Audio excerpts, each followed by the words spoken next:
This audio presentation of Martin Buber's I and Thou is brought to you by audioenlightenment.com. Copyright 2012, all rights reserved. Part 1. To man the world is twofold, in accordance with his twofold attitude. The attitude of man is twofold, in accordance with the twofold nature of the primary words which he speaks. The primary words are not isolated words, but combined words. The one primary word is the combination I-thou. The other primary word is the combination I-it, wherein, without a change in the primary word, one of the words he and she can replace it. Hence the I of man is also twofold. For the I of the primary word I-thou is a different I from that of the primary word I-it. Primary words do not signify things, but they intimate relations.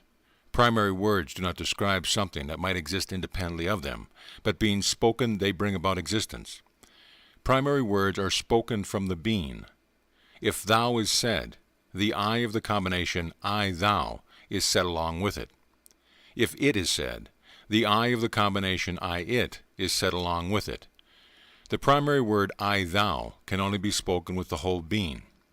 The primary word I-it can never be spoken with the whole being. There is no I taken in itself, but only the I of the primary word I-thou, and the I of the primary word I-it. When a man says I, he refers to one or other of these. The I to which he refers is present when he says I. Further, when he says thou or it, the I of one of the two primary words is present. The existence of I and the speaking of I are one and the same thing. When a primary word is spoken, the speaker enters the word and takes his stand in it. The life of human beings is not passed in the sphere of transitive verbs alone. It does not exist in virtue activities alone with which some thing for their object. I perceive something.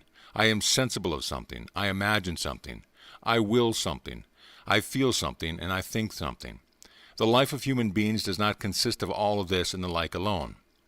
This and the like together establish the realm of it. But the realm of thou has a different basis. When thou is spoken, the speaker has no thing for his object. For where there is a thing, there is another thing. Every it is bounded by others. It exists only through being bounded by others. But when thou is spoken, there is no thing. Thou has no bounds. When thou is spoken, the speaker has no thing. He has indeed nothing, but he takes his stand in relation. It is said that man experiences his world. What does that mean? Man travels over the surface of things and experiences them. He extracts knowledge about their constitution from them. He wins an experience from them. He experiences what belongs to the things. But the world is not presented to man by experiences alone. These present him only with a world composed of it and he and she and it again. I experience something. If we add inner to outer experiences, nothing in the situation is changed. We are merely following the uneternal division that springs from the lust of the human race to whittle away the secret of death. Inner things are outer things. What are they but things and things? I experience something. If we add secret to open experiences, nothing in the situation is changed. How self-confident is that wisdom which perceives the closed compartment things, reserved for the initiate and manipulated only with the key. O secrecy without a secret! O accumulation of information! It, always it. The man who experiences has no part in the world, for it is in him and not between him and the world that experience arises.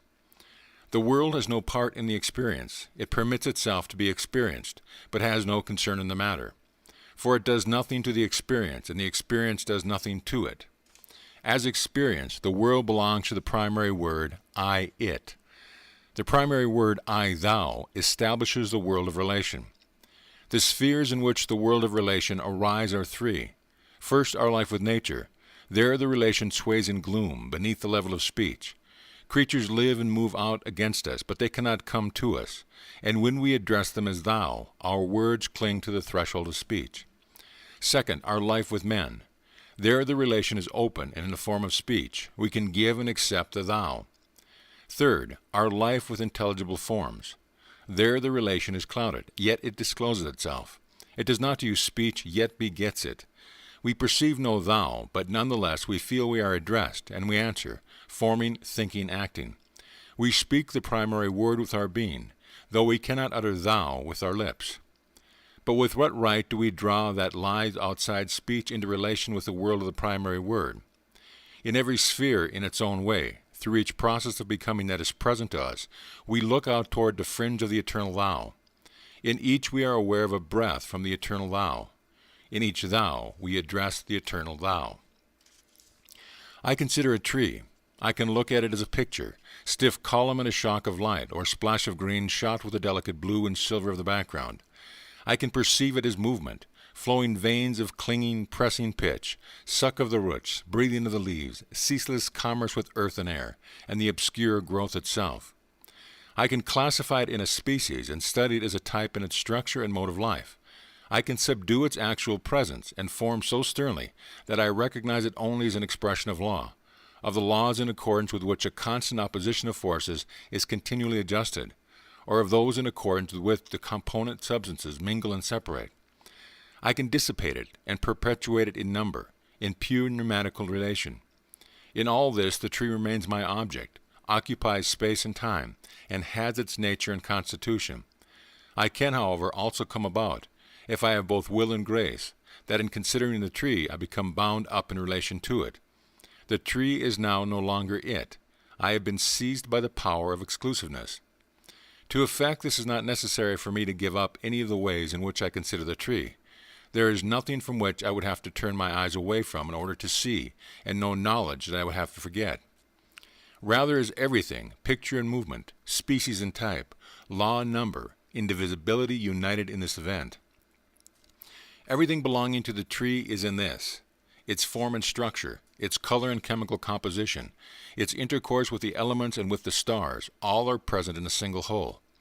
The tree is no impression, no play on my imagination, no value depending on my mood, but it is bodied over against me and has to do with me, and as I with it, only in a different way. Let no attempt be made to sap the strength from the meaning of the relation. Relation is mutual. The tree will have a consciousness, then, similar to our own? Of that I have no experience, but do you wish, through seeming to succeed in it with yourself, once again to disintegrate that which cannot be disintegrated? I encounter no soul or dryad of the tree, but the tree itself. If I face a human being as my thou, and say the primary word, I, thou, to him, he is not a thing among things, and does not consist of things. This human being is not he or she, bounded from every other he or she, a specific point in space and time within the net of the world, nor is he in nature able to be experienced and described, a loose bundle of named qualities. But with no neighbor and whole in himself, he is thou and fills the heavens. This does not mean that nothing exists except himself, but all else lives in his light. Just as the melody is not made up of notes, nor the verse of words, nor the statue of lines, but they must be tugged and dragged till their unity has been scattered into these many pieces, so with the man to whom I say thou, I can take out from him the color of his hair, or his speech, or his goodness. I must continually do this, but each time I do it, he ceases to be thou. And just as prayer is not in time, but time in prayer, sacrifice not in space, but space in sacrifice, and to reverse the relation is to abolish the reality, so with the man to whom I say thou. I do not meet with him at some time and place or other. I can set him in a particular time and place. I must continually do it, but I set only a he or a she, that is an it, no longer my thou. So long as the heaven of thou is spread out over me, the winds of causality cower at my heels, and the whirlpool of fate stays its course. I do not experience the man to whom I say thou, but I take my stand in relation to him, in the sanctity of the primary word. Only when I step out of it do I experience him once more. In the act of experience, thou is far away. Even if the man to whom I say thou is not aware of it in the midst of his experience, yet relation may exist. For thou is more than it realizes. No deception penetrates here. Here is the cradle of the real life. This is the eternal source of art. A man is faced by a form which desires to be made through him into a work. This form is no offspring of his soul, but is an appearance which steps out to it and demands of it the effective power. The man is concerned with an act of his being. If he carries it through, if he speaks the primary word out of his being to the form which appears, then the effective power streams out and the work arises. The act includes a sacrifice and a risk. This is a sacrifice, the endless possibility that is offered up on the altar of the form. For everything which just this moment in play ran through the perspective must be obliterated. Nothing of that may penetrate the work. The exclusiveness of what is facing it demands that it be so. This is the risk. The primary word can only be spoken with the whole being. He who gives himself to it may withhold nothing of himself. The work does not suffer me, as do the trees and the man, to turn aside and relax in the world of it, but it commands. If I do not serve it aright, it is broken, or it breaks me. I can neither experience nor describe the form which meets me, but only body it forth. And yet I behold it, splendid in the radiance of what confronts me, cleaner than all the clearness of the world which is experienced. I do not behold it as a thing among the inner things, nor as an image of my fancy, but as that which exists in the present. If test is made of its objectivity, the form is certainly not there. Yet what is actually so much present as it is? And the relation in which I stand to it is real, for it affects me as I affect it. To produce is to draw forth, to invent is to find, to shape is to discover. In bodying forth I disclose, I lead the form across into the world of it. The work produced is a thing among things, able to be experienced and described as a sum of qualities. But from time to time it can face the receptive beholder in its whole embodied form. What then do we experience of thou? Just nothing, for we do not experience it. What then do we know of thou? Just everything, for we know nothing isolated about it any more. The thou meets me through grace. It is not found by seeking. But my seeking of the primary word to it as an act of my being is indeed the act of my being. The thou meets me, but I step into direct relation with it. Hence the relation means being chosen and choosing, suffering and action in one, just as any action of the whole being, which means a suspension of all partial actions, and consequently of all sensations of actions grounded only in their particular limitation, is bound to resemble suffering. The primary word I-thou can be spoken only with the whole being. Concentration and fusion into the whole being can never take place through my agency, nor can it ever take place without me. I become through my relation to the thou. As I become I say thou. All real living is meeting. The relation to the thou is direct.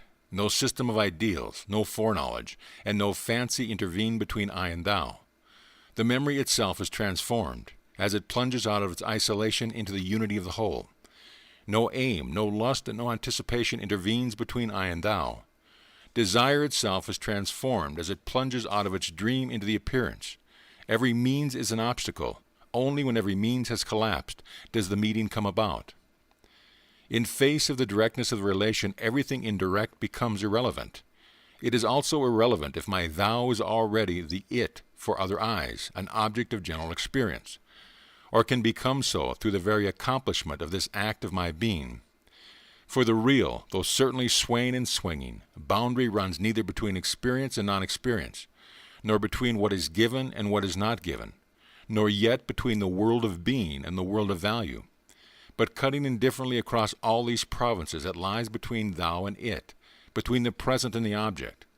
The present, and by that is meant not the point which indicates from time to time in our thought merely the conclusion of finished time, the mere appearance of a termination which is fixed and held, but the real, filled present, exists only in so far as actual presentness, meeting, and relation exist. The present arises only in the virtue of the fact that the thou becomes present. The I of the primary word I-it, that is, the I faced by no thou, but surrounded by the multitude of contents, has no present, only the past. Put it another way, insofar as man rests satisfied with the things that he experiences and uses, he lives in the past, and his moment has no present content. He has nothing but objects exist in time that has been. The present is not fugitive and transient, but continually present and enduring.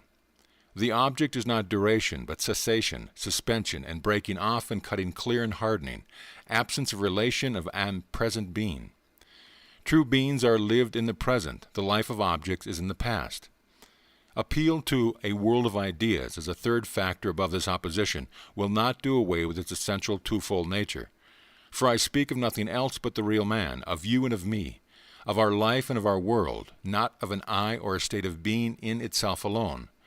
The real boundary for the actual man cuts right across the world of ideas as well. To be sure, many a man who is satisfied with the experience and use of the world of things has raised over about himself a structure of ideas in which he finds refuge and repose from the oncome of nothingness. On the threshold he lays aside his inauspicious everyday dress, wraps himself in pure linen, and regales himself with the spectacle of primal being, or of necessary being. But his life has no part in it. To proclaim his way means even fill him with well-being. But the mankind of mere it that is imagined, postulated, and propagated by such a man has nothing in common with a living mankind, where thou may truly be spoken. The noblest fiction is a fetish. The loftiest fictitious sentiment is depraved. Ideas are no more enthroned above our heads than resident in them. They wander amongst us and accost us. The man who leaves the primary word unspoken is to be pitied. But the man who addresses instead these ideas with an abstraction or a password, as if it were their name, is contemptible. In one of the three examples it is obvious that the direct relation includes an effect of what confronts me. In art, the act of the being determines a situation in which the form becomes the work. Through the meeting, that which confronts me is fulfilled and enters the world of things, there to be endlessly active, endlessly to become it, but also endlessly to become thou again. Inspiring and blessing. It is embodied. Its body emerges from the flow of the spaceless, timeless present on the shore of existence. The significance of the effect is not so obvious in the relation with the thou spoken to men. The act of the being which provides directness in this case is usually understood wrongly as being one out of feeling. Feelings accompany the metaphysical and the metaphysical fact of love, but they do not constitute it. The accompanying feelings can be of greatly differing kinds. The feeling of Jesus for the demonic differs from his feeling for the beloved disciple. But the love is the one love. Feelings are entertained. Love comes to pass. Feelings dwell in man, but man dwells in his love. There is no metaphor but actual truth. Love does not cling to the I in such a way as to have the thou only for its content, its object. But love is between I and thou. The man who does not know this, with his very being know this, does not know love, even though he ascribes to it the feelings he lives through, experiences, enjoys, and expresses. Love ranges in its effect through the whole world. In the eyes of him who takes his stand in love and gaze out of it, men are cut free from their entanglement in bustling activity. Good people and evil, wise and foolish, beautiful, ugly, become successively real to him. That is, set free, they step forth into their singleness and confront him as thou. In a wonderful way, from time to time, exclusiveness arises, and so he can say and be effective, helping, healing, educating, rising up, and saving. Love is responsibility of an I for a thou. In these lies the likeness impossible in any feeling whatsoever of all who love, from the smallest to the greatest, and from the blessedly protected man, whose life is rounded in that of a loved being to him, who is all his life nailed to the cross of the world, and who ventures to bring himself to the dreadful point, to love all men. Let the significance of the effect in the third example, that of the creature and our contemplation of it, remain sunk in mystery. Believe in the simple magic of life, in service in the universe, and the meaning of that waiting, that alertness, that craning of the neck, in creatures will dawn upon you. Every word would falsify, but look, round about you beings live their life, and to whatever point you turn you come upon being. Relation is mutual. My thou affects me. As I affect it, we are molded by our pupils and built up by our works. The bad man, lightly touched by the holy primary word, becomes one who reveals. How we are educated by children, by animals.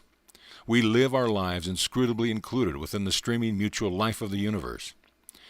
You speak of love as though it were the only relation between men, but properly speaking, can you take it even only as an example, since there is such a thing as hate? So long as love is blind, that is, so long as it does not see a whole being, it is not truly under the sway of the primary word of relation. Hate is by nature blind. Only a part of a being can be hated. He who sees a whole being and is compelled to reject it is no longer in the kingdom of hate, but is in that of human restriction of the power to say thou. He finds himself unable to say the primary word to the other human being confronting him. This word consistently involves an affirmation of the being addressed. He is therefore compelled to reject either the other or himself. At this barrier, the entering on a relation recognizes its relativity, and only simultaneously will be the barrier raised. Yet the man who straightforwardly hates is nearer to relation than the man without hate and love. But this is the exalted melancholy of our fate, that every thou in our world must become an it. It does not matter how exclusively present the thou was in direct relation. As soon as the relation has been worked out, or has been permeated with the means, the thou becomes an object among objects, perhaps the chief, but still one of them, fixed in its size and its limits. In the work of art, realization in one sense means loss of reality in another. Genuine contemplation is over in a short time. Now the life in nature, the first unlocked itself to me in the mystery of mutual action, can again be described, taken to pieces and classified, the meeting point of manifold systems of laws.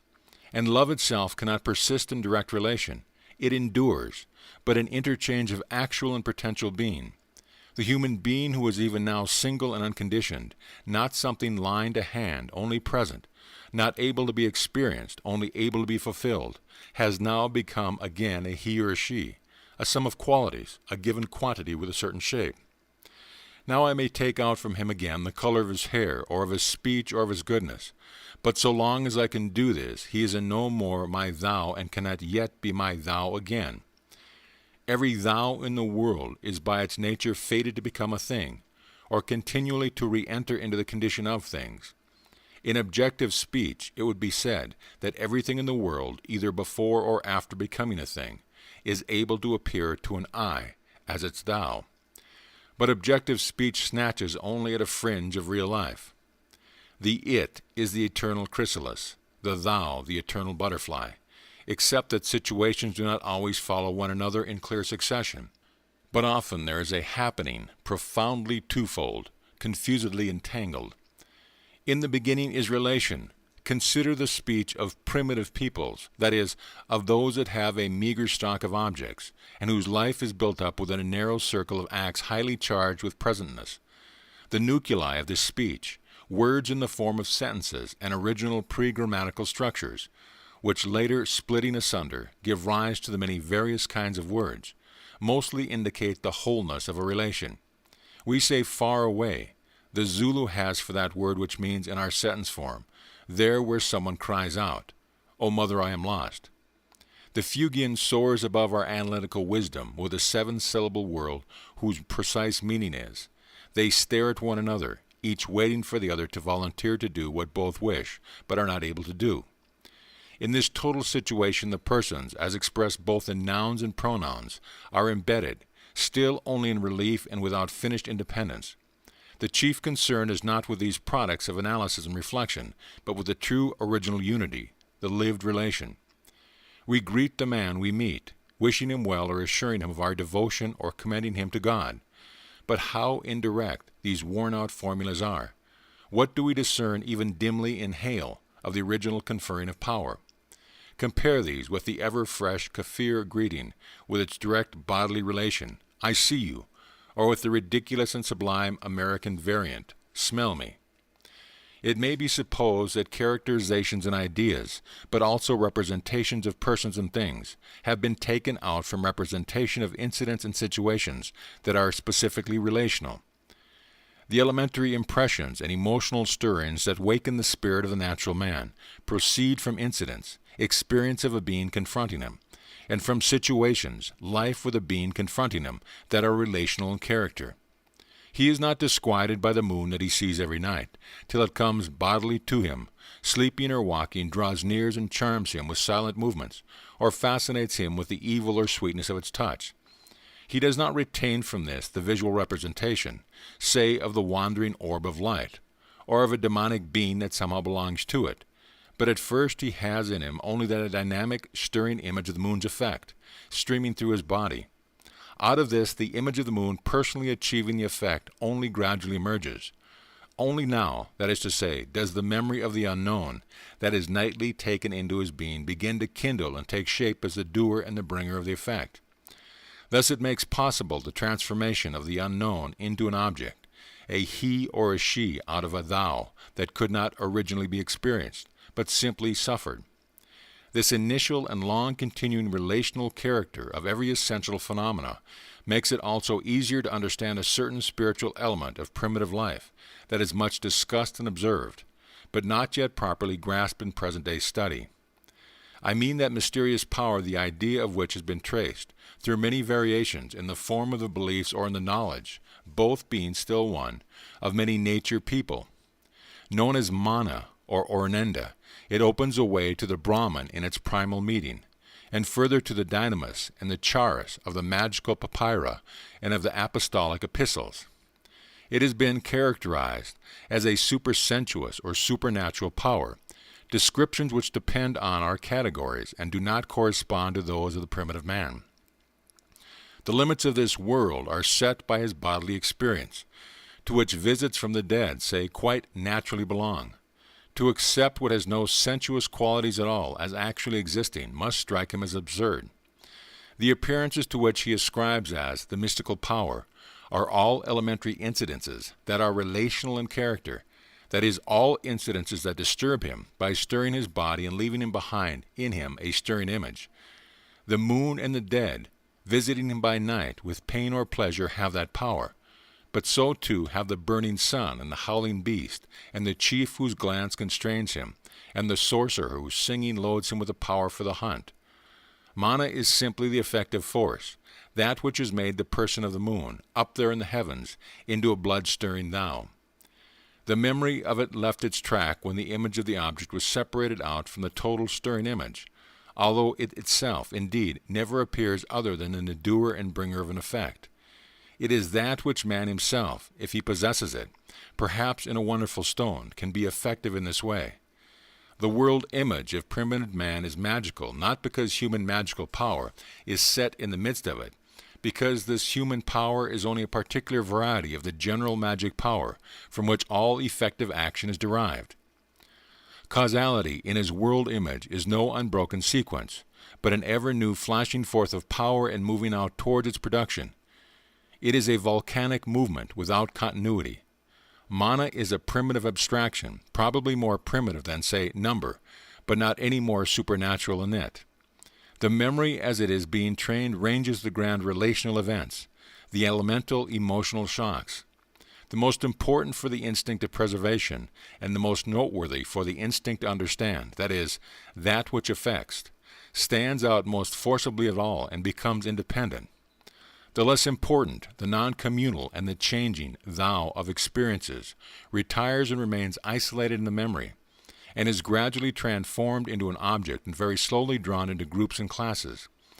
As third in the arrangement, terrible when thus separated, at times more ghostly than the dead and the moon, but always more and more irrefutably clear, there arises up the other unchanging partner I. Consciousness of the I is not connected with the primitive sway of the instinct for self-preservation any more than with that of the other instincts. It is not the I that wishes to propagate itself, but the body, that knows as yet of no I. It is not the I but the body that wishes to make things, a tool or a toy, that wishes to be a creator. Further, a cognosco ergo sum, in however naive a form, and however childlike a conception of an experienced subject, cannot be found in the primitive function of knowledge. The I emerges round about it. The body comes to know and to differentiate itself in its peculiarities. The differentiation, however, remains one of pure juxtaposition, and hence cannot have the character of the state in which I is implied. But when the I of the relation is stepped forth and taken on separate existence, it also moves, strangely tenuous and reduced to merely functional activity, into the natural, actual event of the separation of the body from the world round about it, and awakens there the state in which I is properly active. Only now can the conscious act of the I take place. This act is the first form of the primary word, I-it, of the experience in its relation to I. The I which stepped forth declares itself to be the bearer, and the world round about it to be the object of the perception. Of course, this happens in a primitive form, and not in the form of a theory of knowledge. But whenever the sentence, I see the tree, is so uttered, that it can no longer tell of a relation between the man I and the tree thou, but establishes the perception of a tree as object by the human consciousness. The barrier between subject and object has been set up. The primary word, I, it, the word of separation has been spoken. That melancholy of our fate, then, arose in earliest history. Indeed, yes, insofar as the conscious life of man arose in earliest history. But conscious life means the return of cosmic being as human becoming. Spirit appears in time as a product, even as a byproduct of nature, yet it is in spirit that nature is timelessly enveloped. The opposition of the two primary words as many names at different times and in different worlds, but in its nameless truth it is inherent in creation. But you believe, then, in the existence of a paradise in the earliest days of mankind, even if it was a hell, and certainly that time to which I can go back in historical thought was full of fury and anguish and torment and cruelty. At any rate, it was not unreal. The relational experience of man in earliest days were certainly not tame and pleasant, but rather force exercised on being that is really lived in shadowy solicitude for faceless numbers. From the former a way leads to God, from the latter only one to nothingness. Only brief glimpses into the context and time of the two primary words are given us by primitive man, whose life, even if it could be made fully accessible, can represent only as it were allegorically that of the real early man. We receive fuller knowledge from the child. Here it becomes crystal clear to us that the spiritual reality of the primary words arises out of a natural reality, that of the primary word I, thou, out of the natural combination, and that of the primary word I, it, out of natural separation. The antenatal life of the child is one of purely natural combination, bodily interaction, and flowing from the one to the other. Its life horizon, as it comes into being, seems in a unique way to be, and yet again not to be, traced in that of the life that bears it. For it does not rest only in the womb of the human mother.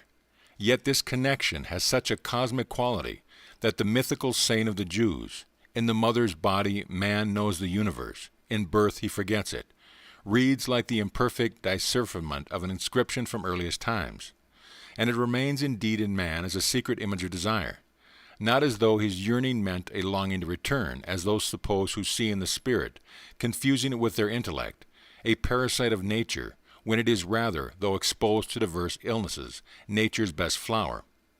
But the yearning is for the cosmic connection, with its true thou, of this life that has burst forth into spirit.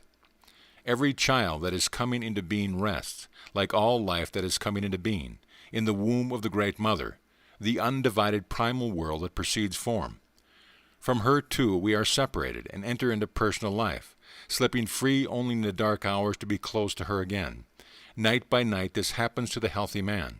But this separation does not occur subtly and catastrophically, like the separation from the bodily mother. Time is granted to the child to exchange a spiritual connection, that is, relation, for the natural connection with the world that he gradually loses.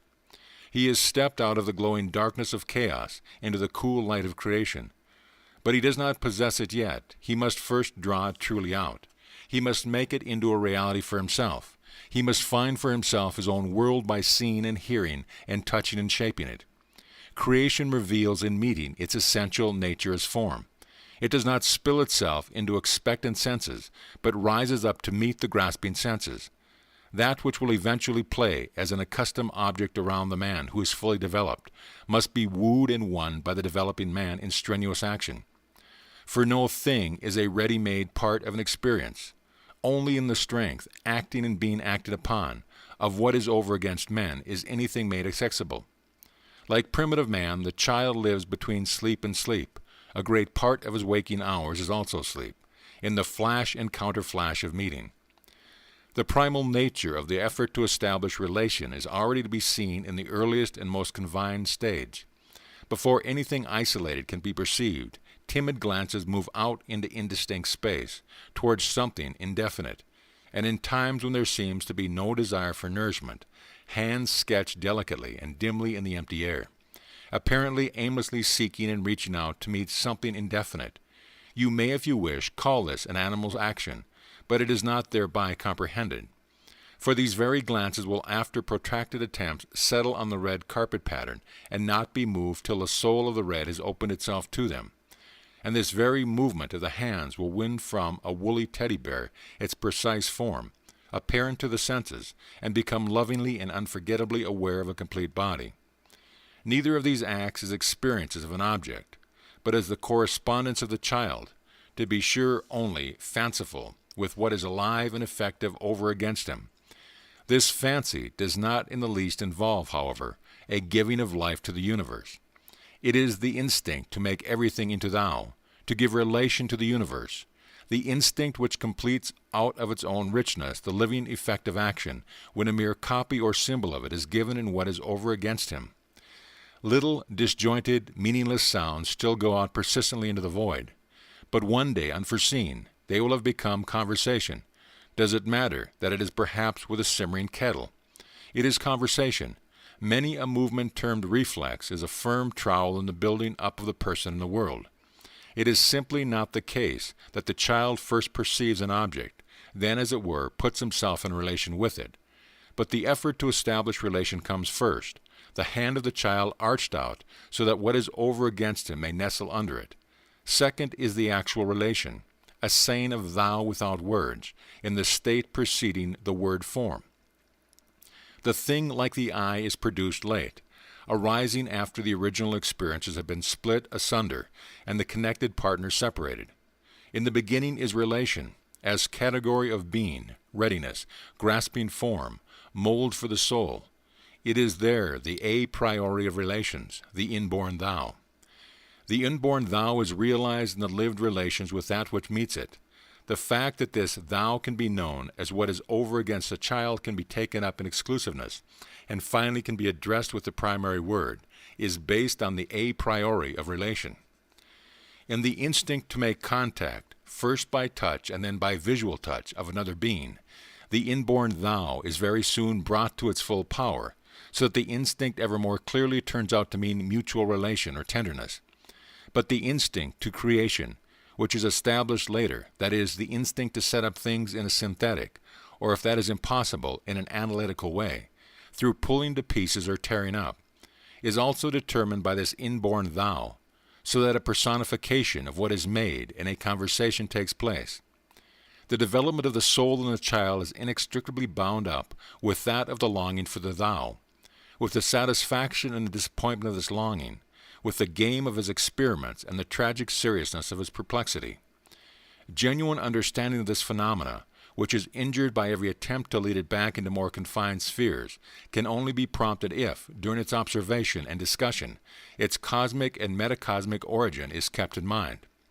For it reaches out from the undivided primal world which precedes form, out of which the bodily individual who is born into the world, but not yet the personal, actualized being, has fully emerged. For only gradually, by entering into relation, is the latter to develop out of this primal world.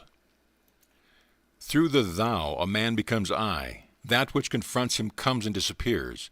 Relational events condense, then are scattered, and in the changed consciousness of the unchanging partner, of the I, grows clear and each time stronger. To be sure, it is still seen caught in the web of relation, with the thou, as the increasing distinguishable feature of that which reaches out to and yet is not the thou. But it continually breaks through with more power, till a time comes when it bursts its bonds, and the I confronts itself for a moment, separated as though it were a thou, as quickly to take possession of itself, and from then on to enter into relations and consciousness of itself. Only now can the other primary word be assembled. Hitherto the thou of relation was continually fading away, but it did not thereby become an it for some I, an object of perception and experience without real connection, as it will henceforth become. It became rather an it, so to speak, for itself, an it disregarded at first, yet waiting to rise up in a new relational event. Further, the body maturing into a person was hitherto distinguished, as bearer of its perception and executor of its impulses, from the world round about it. But this distinction was simply a juxtaposition brought about by seeing its way in the situation, and not an absolute severance of I and its object.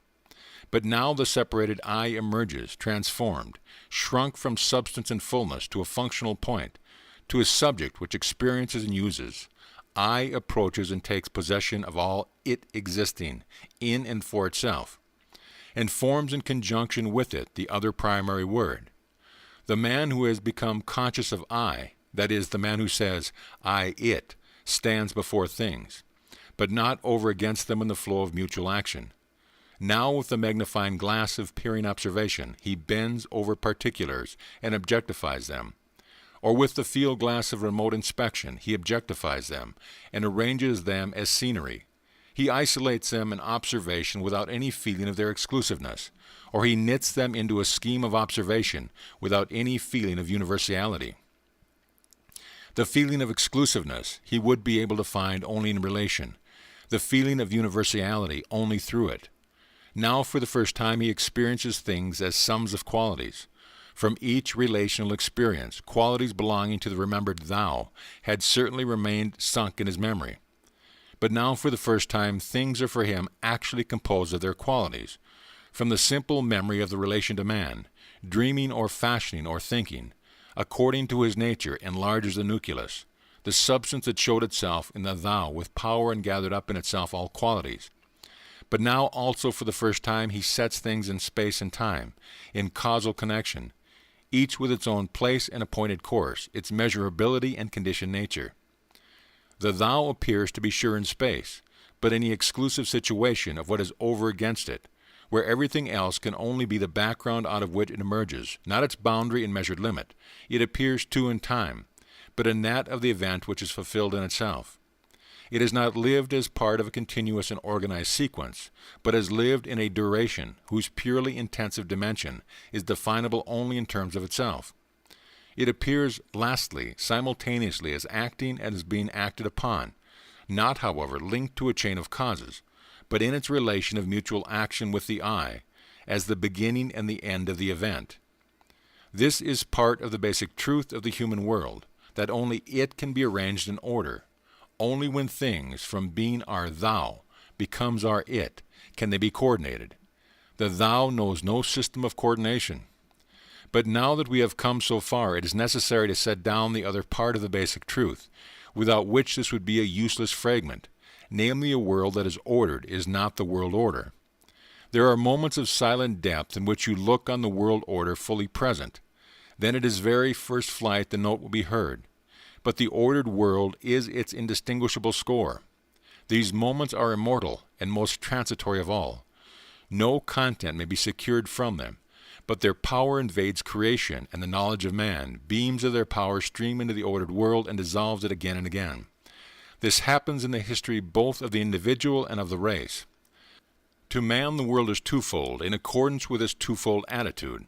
He perceives what exists round about him, simply things, and beings as things, and what happens around about him, simply events, and actions as events, things consisting of qualities, events of moments, things entered into the graph of place, events in that of time, things and events bounded by other things and events, measured by them, comparable with them. He perceives an ordered and detached world. It is to some extent a reliable world, having density and duration. Its organization can be surveyed and brought out again and again, gone over with closed eyes and verified with open eyes. It is always there, next to your skin if you look on it in that way, cowering in your soul if you prefer it so. It is your object, remains it as long as you wish, and remains a total stranger within you and without. You perceive it, take it to yourself as a truth, and it lets itself be taken, but it does not give itself to you. Only concerning it may you make yourself understood with others. It is ready, though attached to everyone in a different way, to be an object common to you all. But you cannot meet others in it. You cannot hold on to life with it. Its reliability sustains you, but should you die in it, your grave would be in nothingness. Or on the other hand, man meets what exists and becomes, as what is over against him, always simply as single being, and each thing simply as being. What exists is open to him in happenings, and what happens affects him as what is. Nothing is present for him except this one being, but it implicates the whole world. Measure and comparison have disappeared. It lies with yourself how much of the immeasurable becomes reality for you. These meetings are not organized to make the world, but each is a sign of the world order. They are not linked up with one another, but each assures you of your solidarity with the world. The world which appears to you in this way is unreliable, for it takes on a continually new appearance. You cannot hold to its word. It has no density, for everything in it penetrates everything else. No duration, for it comes even when it is not summoned, and vanishes even when it is tightly held. It cannot be surveyed, and if you wish to make it capable of survey, you lose it. It comes and comes to bring you out. If it does not reach you, meet you, then it vanishes. But it comes back in another form. It is not outside you, it stirs in the depth of you. If you say, "Soul of my soul," you have not said too much, but guard against wishing to remove it into your soul, for then you annihilate it. It is your present. Only when you have to do, you have the present. You can make it into an object for yourself, to an experience and to use. You must continually do this, and as you do it, you have no mere present. Between you and it, there is mutual giving. You say thou to it and give yourself to it. It says thou to you and gives itself to you. You cannot make yourself understood with others concerning it. You are alone with it. But it teaches you to meet others, and to hold your ground when you meet them. Through the graciousness of its comings and the solemn sadness of its going, it leads you away to the thou in which the parallel lines of relations meet. It does not help to sustain in life. It only helps you to glimpse eternity. The world of it is set in the context of space and time. The world of thou is not set in the context of either of these. The particular thou, after the relational event has run its course, is bound to become an it. The particular it, by entering the relational event, may become a thou. These are the two basic privileges of the world of it. They move man to look on the world of it as the world in which he has to live, and in which it is comfortable to live, as the world indeed, which offers him all manner of incitements and excitements, activity and knowledge. In this chronicle of solid benefits, the moments of the thou appear as strange lyric and dramatic episodes, seductive and magical, but tearing us away to dangerous extremes, loosening the well-tried context, leaving more questions than satisfaction behind them, shattering security in short, uncanny moments we can dispense with. For since we are bound to leave them and go back into the world, why not remain in it? Why not call to order what is over against us and send it packing into the realm of objects? Why, if we find ourselves on occasion with no choice but to say thou to father, wife, or comrade, not say thou and mean it? To utter the sound thou with the vocal organs is by no means the same as saying the uncanny primary word. More, it is harmless to whisper with the soul an amorous thou, so long as nothing else in a serious way is meant but experience and make use of. It is not possible to live in the bare present. Life would be quite consumed if precautions were not taken to subdue the present speedily and thoroughly. But it is possible to live in the bare past. Indeed, only in it may a life be organized. We only need to fill each moment with experiencing and using, and it ceases to burn. And in all the seriousness of truth, hear this: without it, man cannot live. But he who lives with it alone is not a man. End of Part 1. I and Thou, Part 2.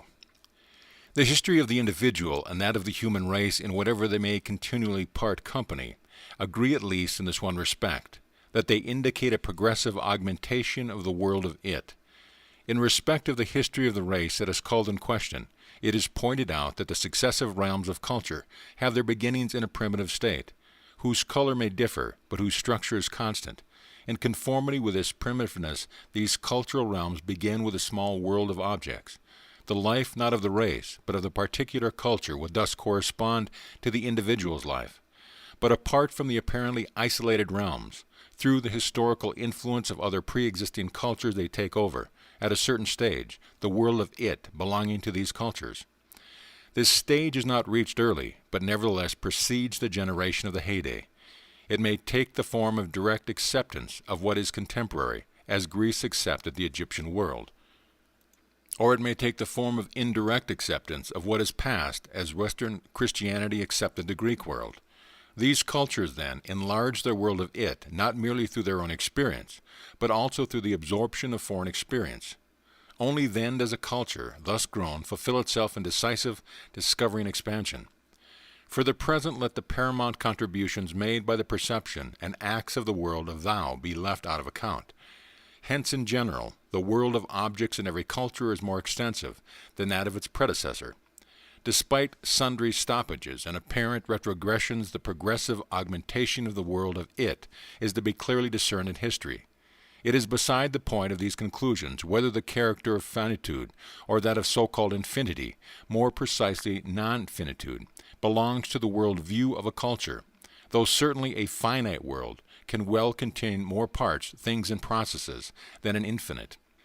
It is also to be observed that it is important to compare not merely the extent of natural knowledge, but also that of social differentiation and that of technical achievement. For through both of these the world of objects is enlarged. The primary relation of man to the world of it is compromised in experiencing, which continually reconstitutes the world, and using, which leads the world to its manifold aim, the sustaining, relieving, and equipping of human life. In proportion to the growing extent of the world of it, ability to experience and use it must also grow. The individual can, to be sure, more and more replace direct with indirect experience. He can acquire items of knowledge, and he can more and more reduce his using of the world to specialized utilization. Nevertheless, a continual development of this ability, from generation to generation, cannot be avoided. This is the usual meaning of that talk about a progressive development of the spiritual life. By this talk, guilt of the real sin of speech against the spirit is undoubtedly incurred. For that spiritual life is for the most part the obstacles to a life lived in the spirit, and at best the material which, after being mastered and fashioned, is to go to make that life. It is the obstacle for the development of the ability to experience and use comes mostly through the decrease of man's power to enter into relation, the power and virtue of which alone man can live the life of the spirit. Spirit in its human manifestation is a response of man to his thou. Man speaks with many tongues, tongues of language, of art, of action, but the spirit is one, the response to the thou which appears and addresses him out of the mystery. Spirit is the word, and just as talk in any language may well first take the form of words in the brain of the man, and then sound in his throat, and yet both are merely refractions of the true event. For in actuality speech does not abide in man, but man takes his stand in speech and talks from there. So with every word and every spirit. Spirit is not in the I, but between I and thou. It is not like the blood that circulates in you, but like the air in which you breathe. Man lives in the spirit if he is able to respond to his thou. He is able to if he enters into relation with his whole being. Only in virtue of his power to enter into relation is he able to live in the spirit. But the destiny of the relational event is here set forth in the most powerful way. The stronger the response, the more strongly does it bind up the thou and banish it to be an object. Only silence before the thou, silence of all tongues, silent patience in the undivided word that precedes the formed and the vocal response, leaves the thou free, and permits man to take his stand with it in the reserve where the spirit is not manifest but is. Every response binds up the thou in the world of it. That is the melancholy of man and his greatness, for that is how knowledge comes about, a work is achieved, an image and symbol made in the midst of living beings. But that which has been so changed into it, hardened into a thing among things, has had the nature and disposition put into it to change back again and again. This was the meaning in that hour of the Spirit, when Spirit was joined to man and bred the responses in him. Again and again, that which has the status of object must blaze up into presentness and enter the elemental state from which it came, to be looked on and lived in the present by men. The fulfillment of this nature and disposition is thwarted by the man who has come to terms with the world of it, that it is to be experienced and used. For now, instead of freeing that which is bound up in that world, he suppresses it. Instead of looking at it, he observes it. Instead of accepting it as it is, he turns it to his own account. Take knowledge. Being is disclosed to the man who is engaged in knowing. As he looks at what is over against him, he will indeed have to grasp as an object that which he has seen with the force of presence. He will have to compare it with objects, establish it in its order among classes of objects, describe and analyze it objectively. Only as it can it enter the structure of knowledge. But when he saw it, it was no thing among things, no event among events, but exclusively present. Being did not share itself with him in terms of the law that was afterwards elicited from the appearance, but in terms of its very self. When a man thinks a general thought in this connection, he is merely unraveling the tangled incident, for it was seen in particular form in what was over against him. Now the incident is included in the it of knowledge, which is composed of ideas. He who frees from that and looks on it again in the present moment fulfills the nature of the act of knowledge to be real and effective between men. But knowledge can also be managed in such a way that is affirmed that this, then, is how the matter stands. The thing is called this, made in this way, its place is over there. That which has become it is left as it, experienced and used as it, appropriated for the undertaking to find one's bearing in the world and then to conquer it. So too in art, form is disclosed to the artist as he looks at what is over against him. He banishes it to be a structure. This structure is not in the world of gods, but in this great world of men. It is certainly there, even if no human eye sees it out, but it is asleep. The Chinese poet tells how men did not wish to hear the tune he played on his jade flute. Then he played it to the gods, and they inclined their ears. Since then men also listened to the tune. Thus he went from the gods to those whom the structure cannot dispense with. It longs as in the dreams for the meeting with man, that for the timeless moment he may lift the band and clasp the form. Then he comes on his way and experiences what there is to be experienced. It is made in this way, or this is expressed in it, or its qualities are such, and further it takes its place in the scheme of things. It is not as though scientific and aesthetic understanding were not necessary, but they are necessary to man that he may do his work with precision and plunge it into the truth of relation, which is above the understanding and gathers it up in itself. And thirdly, there is pure effective action without arbitrary self-will. This is higher than the spirit of knowledge and the spirit of art, for here the mortal bodily man does not need to mix himself with the more lasting stuff, but himself outlasts it as structure. Encircled by the surrounding music of his living speech, he reaches the starry heaven of the spirit. Here the thou appeared to the man out of the deeper mystery, addressed him even out of the darkness, and he responded with his life. Here the word has from time to time become life, and this life is teaching. This life may have fulfilled the law or broken it. Both are continually necessary, that spirit may not die on earth.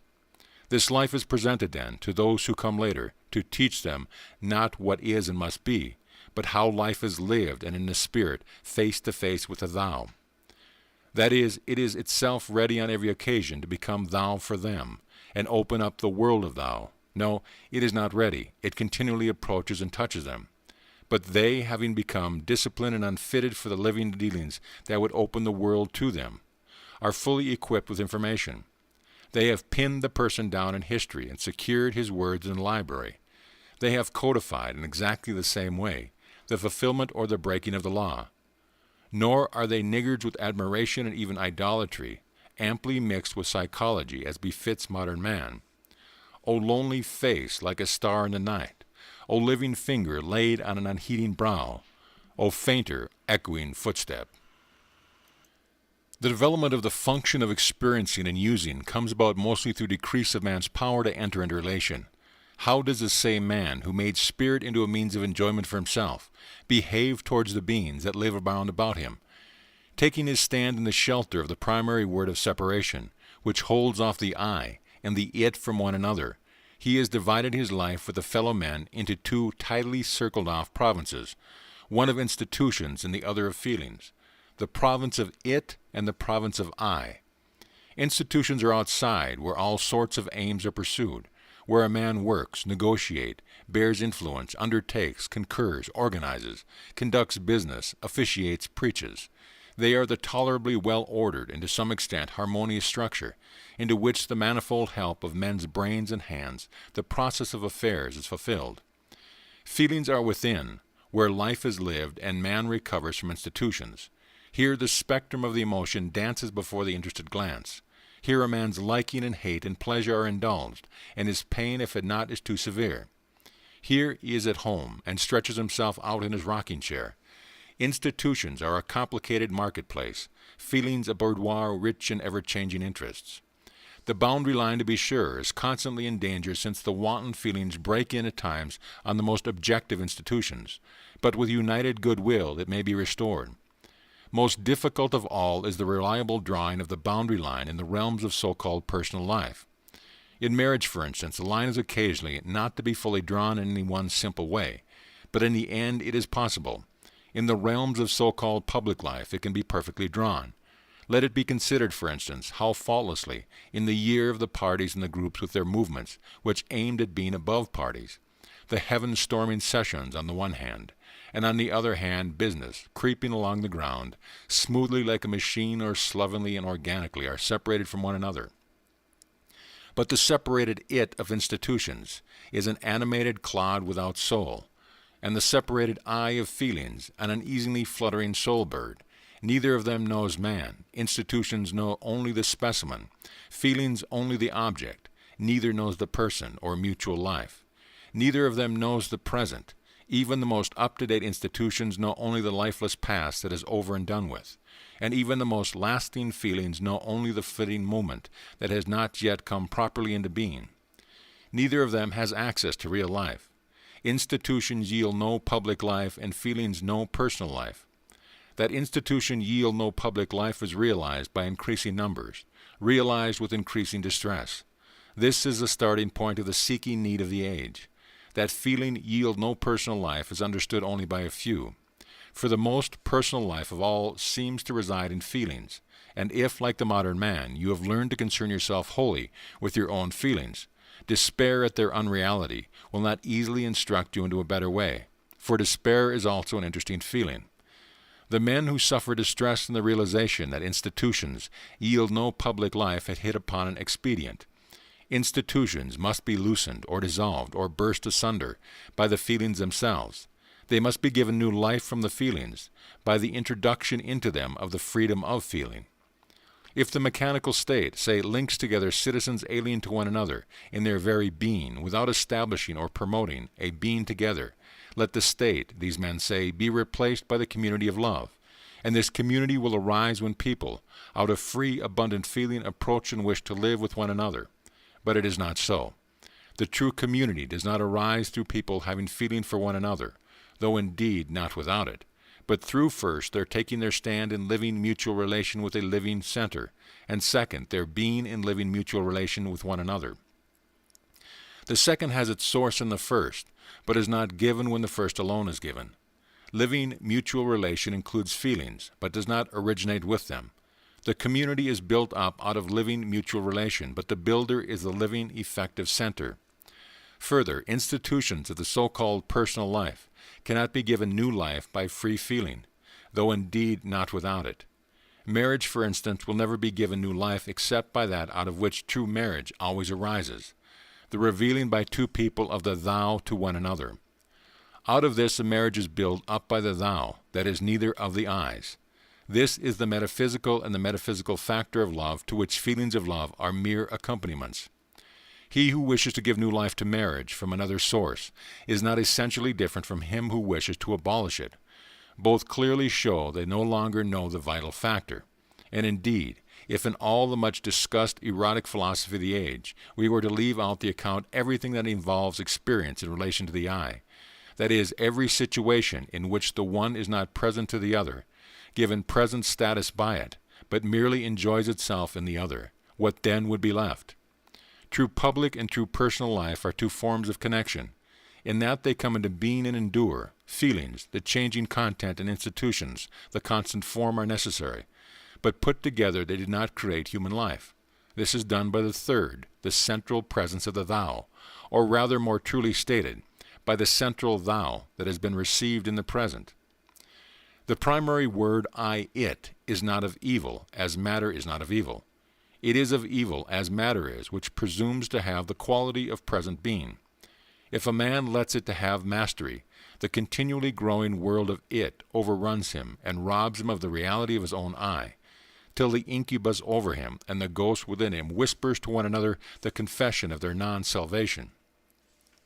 But is the communal life of modern man not then of necessity sunk in the world of it? Can the two compartments of this life, economics and state, with their present extent and completeness of structure, be conceived to rest on any other basis but that of deliberate renunciation of all directness, and a resolute rejection of every court of appeal which is alien, that is, which does not arise from the sphere itself? And if it is the experiencing and using I that rules here, the I that makes use of assets and work done in economics and strivings and opinions in politics, must we not thank this unlimited mastery for the extensive and solid structure of the great objective products in these two circles? Is not indeed the productive greatness of the leading statesman and the leading economic bound up with the fact that he looks on the men with whom he has to deal not as bearers of the thou that cannot be experienced, but as centers of work and effort, whose particular capabilities it is his concern to estimate and utilize? Would his world not fall in on him if instead of adding up he and he and he to make an it, he tried to calculate the sum of thou and thou and thou, which never yields anything but thou again? Would that not to be exchanged formative mastery for fastidious dilettantism, and illuminating reason for cloudy fanaticism? And if we look from the leaders to the led, has not the very development in the nature of modern work and possession destroyed almost every trace of living with what is over against them of significant relation? It would be absurd to wish to return on this development. And if the absurd did come about, the enormous and nicely balanced apparatus of the civilization, which alone makes life possible for the enormous numbers of men that have grown with it, would simultaneously be destroyed. Speechmaker, you speak too late. Just a little time ago you would have been able to believe in your speech. Now you no longer can. For a moment ago you saw, as I did, that the state is no longer led. The stokers still pile in the coal, but the leaders have now only the semblance of control over the madly racing machines. And in this moment, as you speak, you can hear, as I do, that the levers of economics are beginning to sound in an unusual way. The masters smile at you with superior assurance, but death is in their hearts. They tell you they suited the apparatus to the circumstances, but you notice that from now on they can only suit themselves to the apparatus, so long, that is to say, as it permits them. Their speakers teach you that economics is entering on the state's inheritance, but you know that there is nothing to inherit except the tyranny of the exuberantly growing it, under which the I, less and less able to master, dreams on that it is the ruler. The communal life of man can no more than man himself dispense with the world of it, over which the presence of the thou moves like the spirit upon the face of the waters. Man's will to profit and to be powerful have their natural and proper effect so long as they are linked with and upheld by his will to enter into relation. There is no evil impulse till the impulse has been separated from the being. The impulse which is bound up with and defined by the being is the living stuff of communal life. That which is detached is its disintegration. Economics, the abode of the will to profit, and the state, the abode of the will to be powerful, share in life as long as they share in the spirit. If they abjure spirit, they abjure life. Life, to be sure, gives itself time to bring its affairs to a real conclusion, and for a good while men imagine they see a structure moving, where for a long time a machine has been whirling. The matter is indeed not to be helped by the introduction of a little directness. The loosening of the structure of economics or of the state cannot compensate for their being no longer under the dominance of the spirit that says thou. No disturbance on the periphery can serve as substitute for the living relation with the center. Structures of man's communal life draw their living quality from the riches of the power to enter into relation, which penetrates their various parts, and obtain their bodily form from the binding up to this power in the spirit. The statesman or the economist who obeys the spirit is no dilettante. He knows well that he cannot, without undoing his work, simply confront, as bearers of the thou, the men with whom he has to deal. Yet he risks doing it, not plainly and simply, but as far as the boundaries set for him by the Spirit. The Spirit sets this for him, and the risk that would have shattered a separated structure succeeds in the structure over which the presence of the thou broods. He is no fanatic. He serves the truth, which, though higher than reason, yet does not repudiate it, but holds it in its lap. He does in communal life precisely what is done in personal life by the man who knows himself incapable of realizing the thou in its purity, yet daily confirms its truth in the it, in accordance with what is right and fitting for the day, drawing, disclosing the boundary line anew each day. So too, only with the Spirit, not themselves as starting point, are work and possession to be released. Only from the presence of Spirit can meaning and joy stream into all work, awe and sacrificial power into all possession, filling them not to the brim but sufficiently. Only from its presence can everything that is worked and possessed, while remaining in adherence to the world of it, yet be transfigured into that which is over against man, into the representation of the Thou. There is no going backwards, but in the very moment of deepest need, a hitherto undreamt of movement forward and outward. It does not matter if the state rules economics or is given its authority by it, so long as both are unchanged. It does not matter if the organization of the state becomes freer and that of economics more equitable, but not for the question asked here about the real life. They certainly cannot become free and equitable with themselves as starting point. It matters most of all if the Spirit which says Thou, which responds, remains by life and reality, if that which is still interleaved by Spirit in man's communal life is subjected to the state and to economics or is independently effective, and if that of Spirit which still persists in man's personal life is reassimilated into the communal life. If communal life were parceled out into independent realms, one of which is the spiritual life, this would certainly not be done. That would only mean to give up once and for all to tyranny the provinces that are sunk into the world of it, and to rob the Spirit completely of reality. For the Spirit is never independently effective in life in itself alone, but in relation to the world, possessing power that permeates the world of it, transforming it. The Spirit is truly in its own realm, if it can confront the world that is unlocked to it, give itself to the world, and in its relation with it save both itself and the world. The distracted, weakened, degenerated, contradictory spirituality, which today represents Spirit, would be able to do this only if it were to reach again the life of Spirit, which can utter the Thou. Causality has an unlimited reign in the world of it, every physical event that can be perceived by the senses, but also every cyclical event existing or discovered in self-experience, is necessarily valid as being caused and as causing. Further, events to which a teleological character may be attributed are as parts of the unbroken world of it, not accepted from this causality.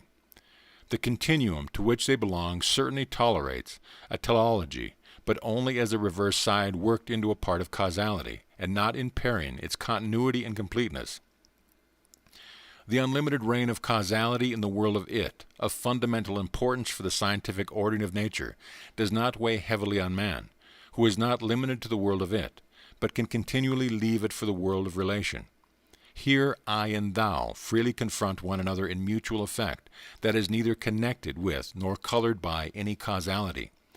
Here man is assured of the freedom both of his being and of being.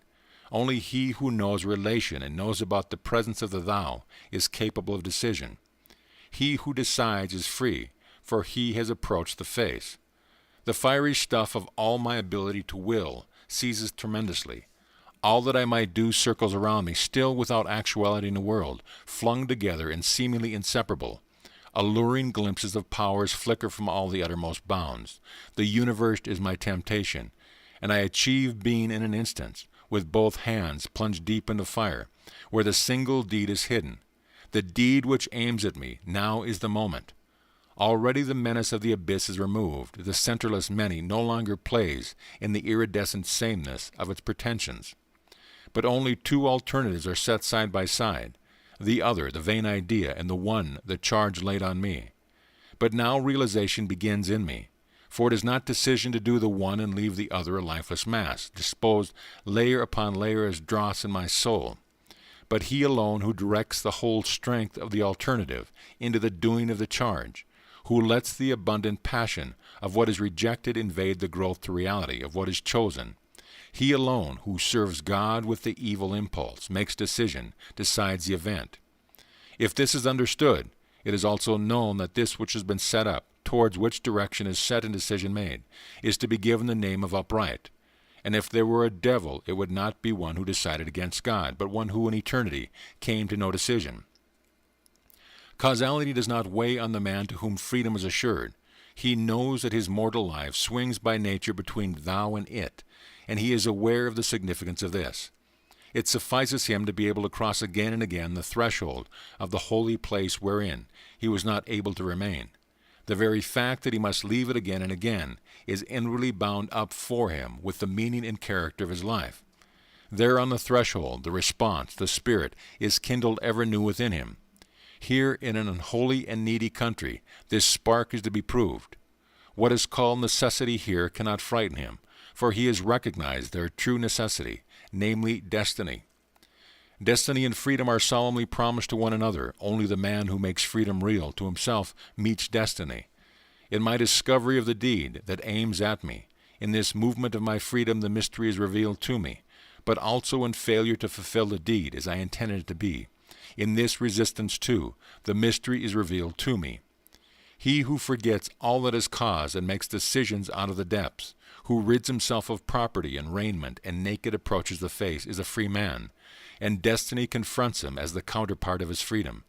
It is not his boundary, but his fulfillment. Freedom and destiny are linked together in meaning. And in this meaning, destiny, with eyes a moment ago so severe, now filled with light, looks out like grace itself. No, causal necessity does not weigh heavily on the man who returns to the world of it, bearing this spark.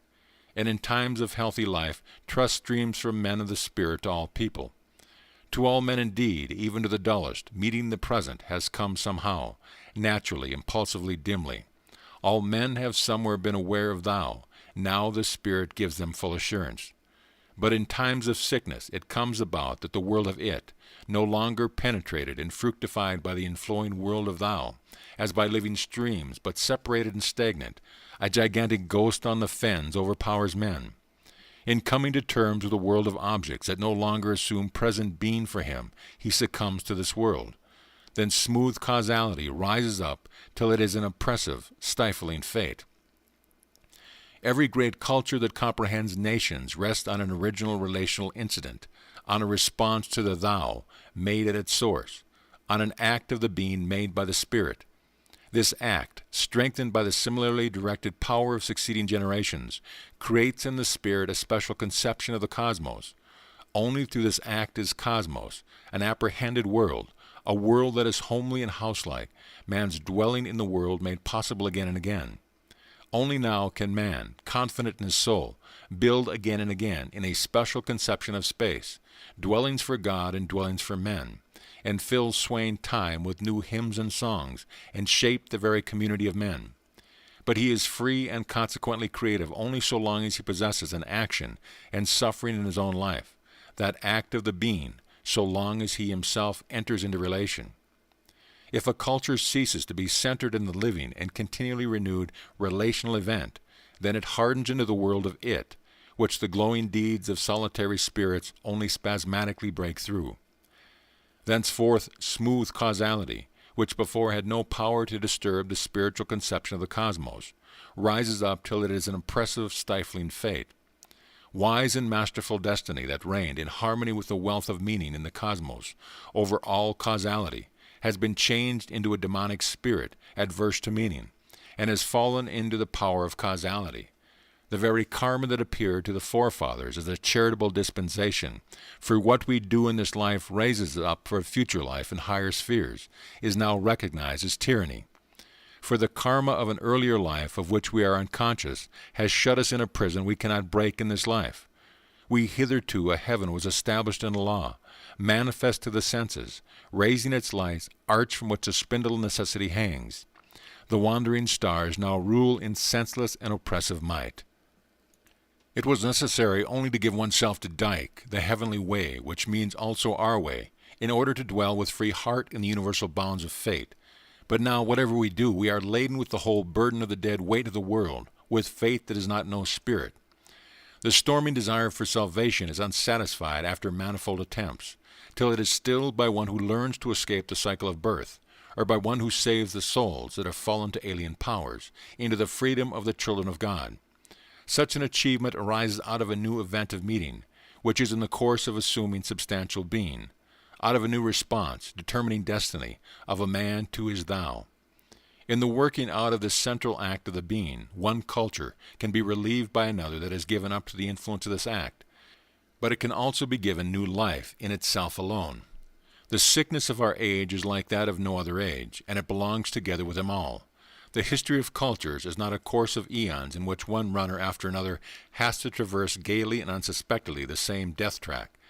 A nameless way runs through their rise and fall, not a way of progress and development, but a spiral descent through the spiritual underworld, which can also be called an ascent to the innermost, finest, most complicated whirlpool, where there is no advance and no retreat, but only utterly new reversal, the breakthrough. Shall we have to go this way to the end, to trial of the final darkness? Where there is danger, the rescuing force grows too. The quasi-biological and quasi-historical thought of today, however different the aims of each, have worked together to establish a more tenacious and oppressive belief in fate than has ever before existed. The might of karma, or of the stars, no longer controls inevitably the lot of man. Many powers claim the mastery, but rightly considered, most of our contemporaries believe in a mixture of them, just as the late Romans believed in a mixture of gods. This is made easier by the nature of the claim. Whether it is the law of life of universal struggle in which all must take part or renounce life, or the law of the soul, which completely builds up the cyclical person from innate habitual instincts, or the social law of an irresistible social process to which will and consciousness may only be accompaniments, or the cultural law of an unchanging uniform coming and going of historical structures, whatever form it takes, it always means that man is set in the frame of an inescapable happening that he cannot, or can only in his frenzy resist. Consecration in the mysteries brought freedom from the compulsion of the stars, and Brahman sacrifice with its accompanying knowledge brought freedom from the compulsion of karma. In both salvation was represented, but the composite God tolerates no belief in release. It is considered folly to imagine any freedom. There is only a choice between resolute and hopeless rebellious slavery. And no matter how much is said, in all these laws, of teleological development and organic growth, at the basis of them all lies possession by process, that is by unlimited causality. The dogma of gradual process is the abdication of man before the exuberant world of it. He misuses the name of destiny. Destiny is not a dome pressed tightly down on the world of men. No one meets it but he who went out from freedom. But the dogma of process leaves no room for freedom, none of its most real revelation of all, whose calm strength changes the face of the earth reversal. This dogma does not know the man who through reversal surmounts the universal struggle, tears to pieces the web of habitual instinct, rises the class band and stirs, rejuvenates and transforms the stable structure of history. This dogma allows you in its game only the choice to observe the rules or to retire, but the man who is realizing reversal overthrows the pieces. The dogma is always willing to allow you to fill its limitation with your life and to remain free in your soul. But the man who is realizing reversal looks on his freedom as the most ignominious bondage. The only thing that can become fate for a man is belief in fate, for this suppresses the movement of reversal. Belief in fate is mistaken from the beginning. All consideration in terms of process is merely an ordering of pure having become, of the separated world event, of objectivity as though it were history. The presence of the thou, the becoming out of solid connection, is inaccessible to it. It does not know the reality of spirit. Its scheme is not valid for spirit. Prediction from objectivity is valid only for the man who does not know presentness. He who is overcome by the world of it is bound to see, in the dogma of immutable process, a truth that clears a way through the exuberant growth. In very truth, this dogma enslaves him only the more deeply to the world of it. But the world of thou is not closed.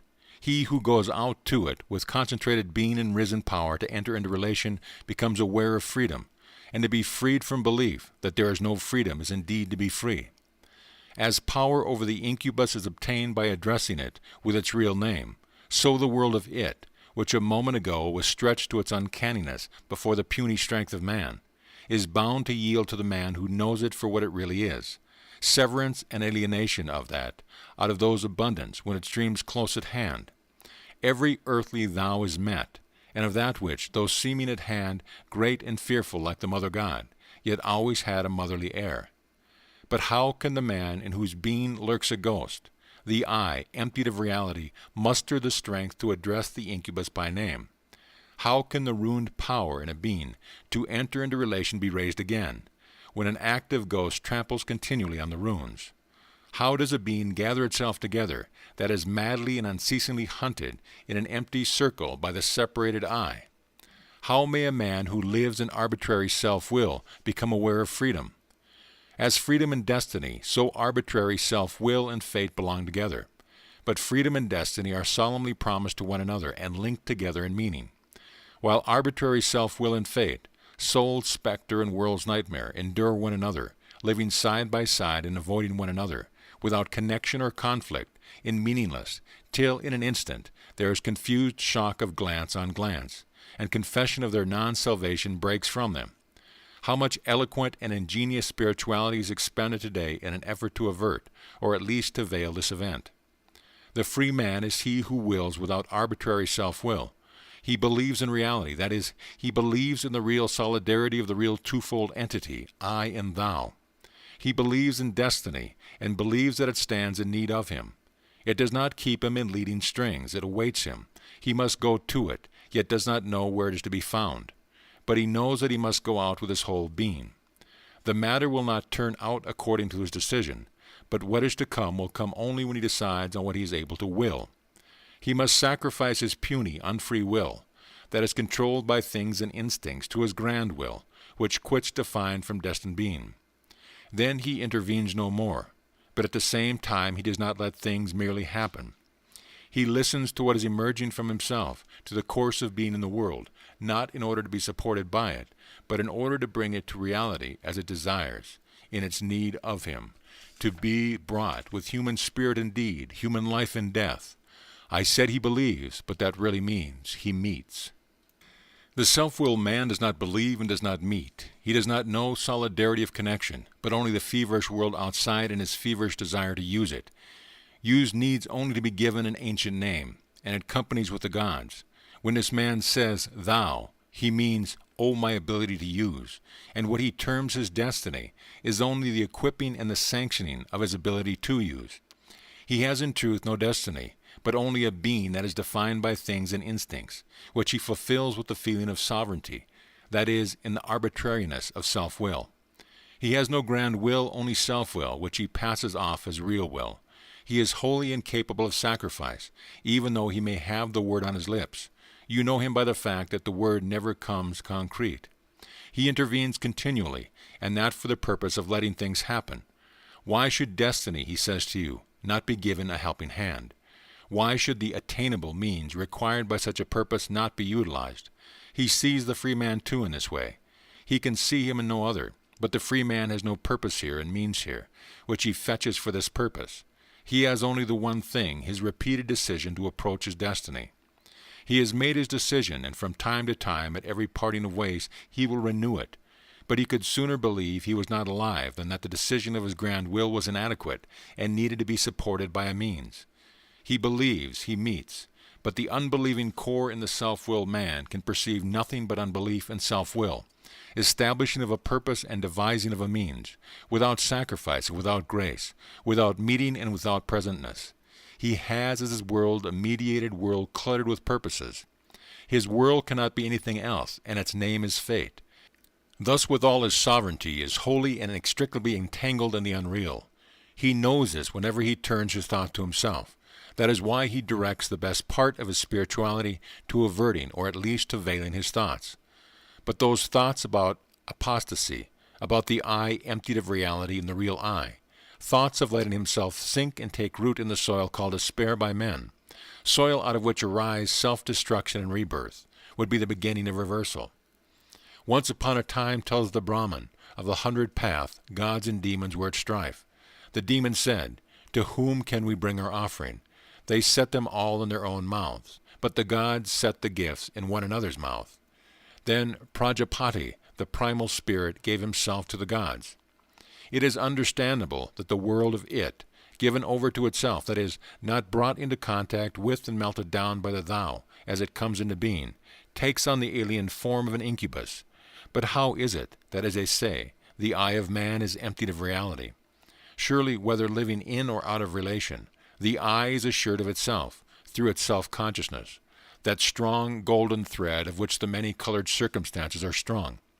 If now I say I see you, or I see the tree, Perhaps the seen is not real in the same way in both, but the I in both is real in the same way.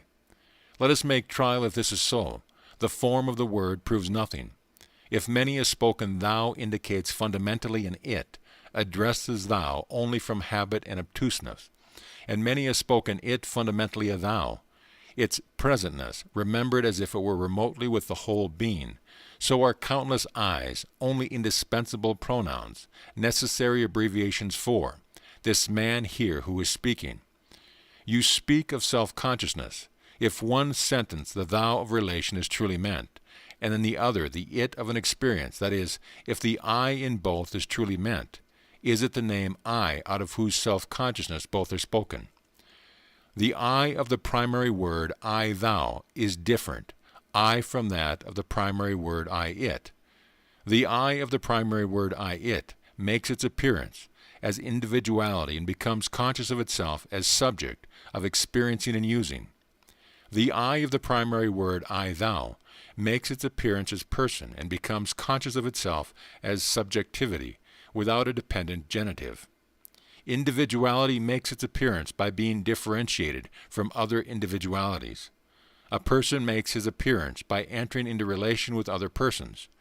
The one is a spiritual form of natural detachment, the other the spiritual form of natural solidarity of connection.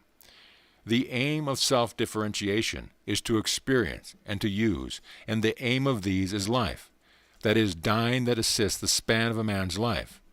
The aim of relation is relation's own being, that is, contact with the thou. For through contact with every thou we are stirred with the breath of the thou, that is, of eternal life. He who takes his stand in relation shares in a reality, that is, in a being that neither merely belongs to him, nor merely lives outside of him. All reality is an activity in which I share without being able to appropriate for myself. Where there is no sharing, there is no reality. Where there is no self-appropriation, there is no reality. The more direct the contact with the thou, the fuller is the sharing. The I is real in virtue of its sharing in reality. The fuller its sharing, the more real it becomes. But the I that steps out of the relational event into separation and consciousness of separation does not lose its reality. Its sharing is preserved in a living way. In other words, as is said of the supreme relation and may be used of all, the seed remains in it. This is the province of subjectivity in which the I is aware with a single awareness of its solidarity of connection and of its separation. Genuine subjectivity can only be dynamically understood as the swinging of the I in its lonely truth. Here too is the place where the desire is formed and heightened for even higher, more unconditioned relation, for the full sharing in being. In subjectivity, the spiritual substance of the person matures. The person becomes conscious of himself as sharing in being, as coexisting, and thus as being. Individuality becomes conscious of itself as being such and nothing else. The person says, I am. The individual says, I am such and such. Know thyself means for the person, know thyself to have being. For the individual it means, know thy particular kind of being. Individuality in differentiating itself from others is rendered remote from true being. We do not mean by this that the person in any way gives up his special being, his being different. Only that being is not his observation point, but simply there, the necessary and significant conception of being. Individuality, on the other hand, reveals its special meaning, or being, rather, mostly in the fiction of its special being, which it has made up for itself. For to know itself means basically for it, for the most part, to establish an authoritative apparent self, capable of deceiving it ever more and more fundamentally, and to procure for itself, in looking to and honoring its apparent self, the semblance of knowledge of its own being as it really is. Real knowledge of its being would lead to a self-destruction or to rebirth. The person looks on his self. Individuality is concerned with its my kind, my race, my creation, my genius. Individuality neither shares in nor obtains any reality. It differentiates itself from the other and seeks through experiencing and using to appropriate as much of it as it can. This is its dynamic, self-differentiation and appropriation, each exercised on the it within the unreal. The subject, as it thinks itself to be, may make as much as it likes into its own. In virtue of this, it acquires no substance, but remains a functional point, experiencing and using no more. None of its extensive and manifold defined being and none of its zealous individuality can help it to win substance. There are not two kinds of man, but two poles of humanity. No man is pure person, and no man pure individuality. None is wholly real, and none wholly unreal. Every man lives in the twofold I, but there are men so defined by person that they may be called persons, and men so defined by individualities that they may be called individuals. True history is decided in the field between those two poles. The more a man, humanity, is mastered by individuality, the deeper does the I sink into unreality. In such times the person and man in humanity leads a hidden subterranean, and as it were, cancelled existence, till it is recalled. The stronger the I of the primary word I-thou is in the twofold I, the more personal is the man. According to his saying of I, according to what he means when he says I, it can be decided where a man belongs and where his way leads. The word I is the true shibboleth of mankind. So listen to this word. How discordant the I of the individual! It may stir great compassion if it comes from lips compressed in the tragedy of concealed self-contradiction. It may rouse horror if it comes chaotically from lips that wildly, heedlessly, unsuspectingly show forth the contradiction. If it comes idly and glibly and it's painful or disagreeable. He who speaks the separated I with emphasis on the capital lays bare the shame of the world spirit which has been degraded to spirituality. But how lovely and how fitting the sound of the lovely and impressive I of Socrates! It is the I of endless dialogue, and the air of dialogue is wafted around in all its journey, before the judges and in the last hour in prison. This I lived continually in the relation with man which is bodied forth in dialogue. It never ceased to believe in the reality of men, and went out to meet them. So it took its stand with them in reality, and reality forsakes it no more. Its very loneliness can never be forsaken, and if the world of man is silent, it hears the voice of the daemon saying now. How lovely and how legitimate the sound of the full I of Goethe! It is the I of pure intercourse with nature. Nature gives herself to it and speaks unceasingly with it, revealing her mysteries to it, but not betraying her mystery. It believes in her and says to the rose, "Then thou art it." Then it takes its stand with it in a single reality. So the spirit of real remains with it when it turns its back in itself. The gaze of the sun abides with the blessed eye that considers its own radiance, and the friendship of the elements accompanies the man into the stillness of dying and becoming. This is a sound through the ages of the sufficient, true, and pure, saying of the I by those persons who, like Socrates and Goethe, are bound up in relation. And to anticipate by taking an illustration from the realm of unconditional relation, how powerful even to being overpowering, and how legitimate even to being self-evident is the saying of I by Jesus. For it is the I of unconditional relation, in which the man calls his thou Father in such a way that he himself is simply Son, and nothing else but Son. Whenever he says I, he can only mean the I of the holy primary word that has been raised for him in unconditional being.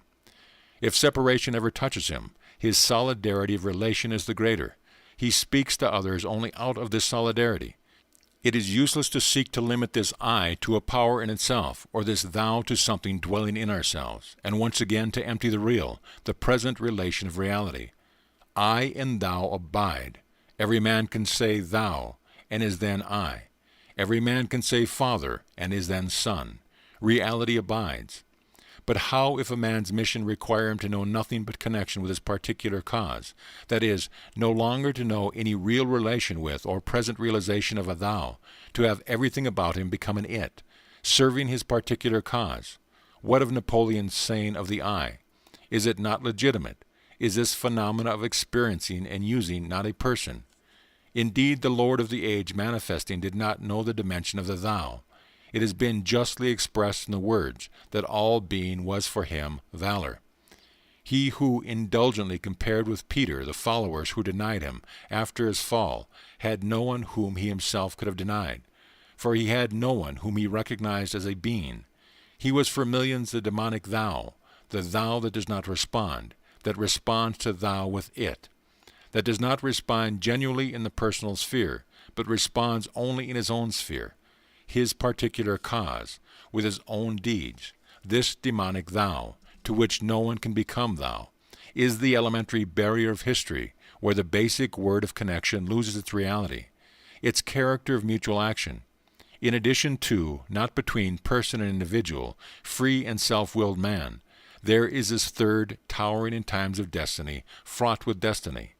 Towards him everything flames, but his fire is cold. To him 1,000 several relations lead, but from him none. He shares in no reality, but in him immeasurable share is taken, as though in a reality. He sees the beings around him indeed as machines, capable of various achievements, which must be taken into account and utilized for the cause. In this way, too, he sees himself, except that he must continually ascertain anew by experiment his power of achievement, whose limits he does not experience. He treats himself, too, as an it. Thus, then, his saying of I is not a living impressive, not a full one, but it is all the less a saying, like that of the modern individual, that deceives about these things.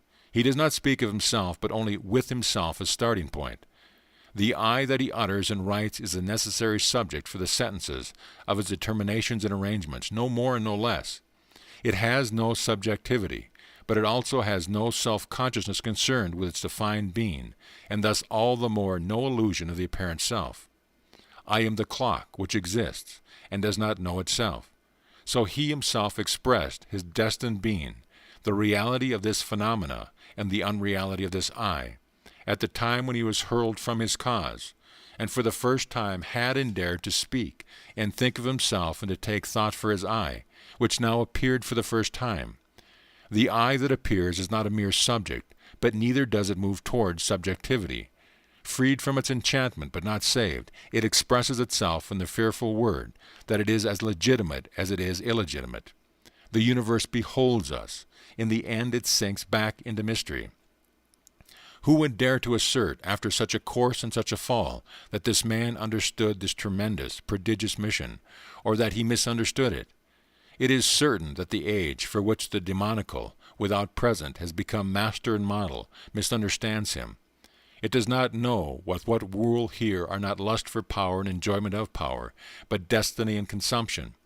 It grows enthusiastic over this despotic brow, and has no suspicion of what signs are written across it. Like the figures on the face of the clock, it industriously imitates its way of looking on living beings, without understanding its need and its necessity, and exchanges the rigorous attention of this I to the particular business for excited self-consciousness. The word I remains the shibboleth of mankind. Napoleon spoke it without power to enter into relation, but he spoke it as the I of a consummation. He who strives to say it as he said it only betrays the desperateness of his own self-contradiction. What is self-contradiction?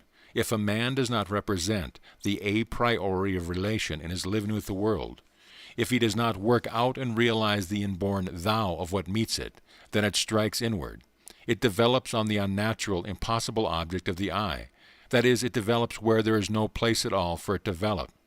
Thus confrontation of what is over against him takes place within himself, and this cannot be relation or presence or streaming interaction, but only self-contradiction.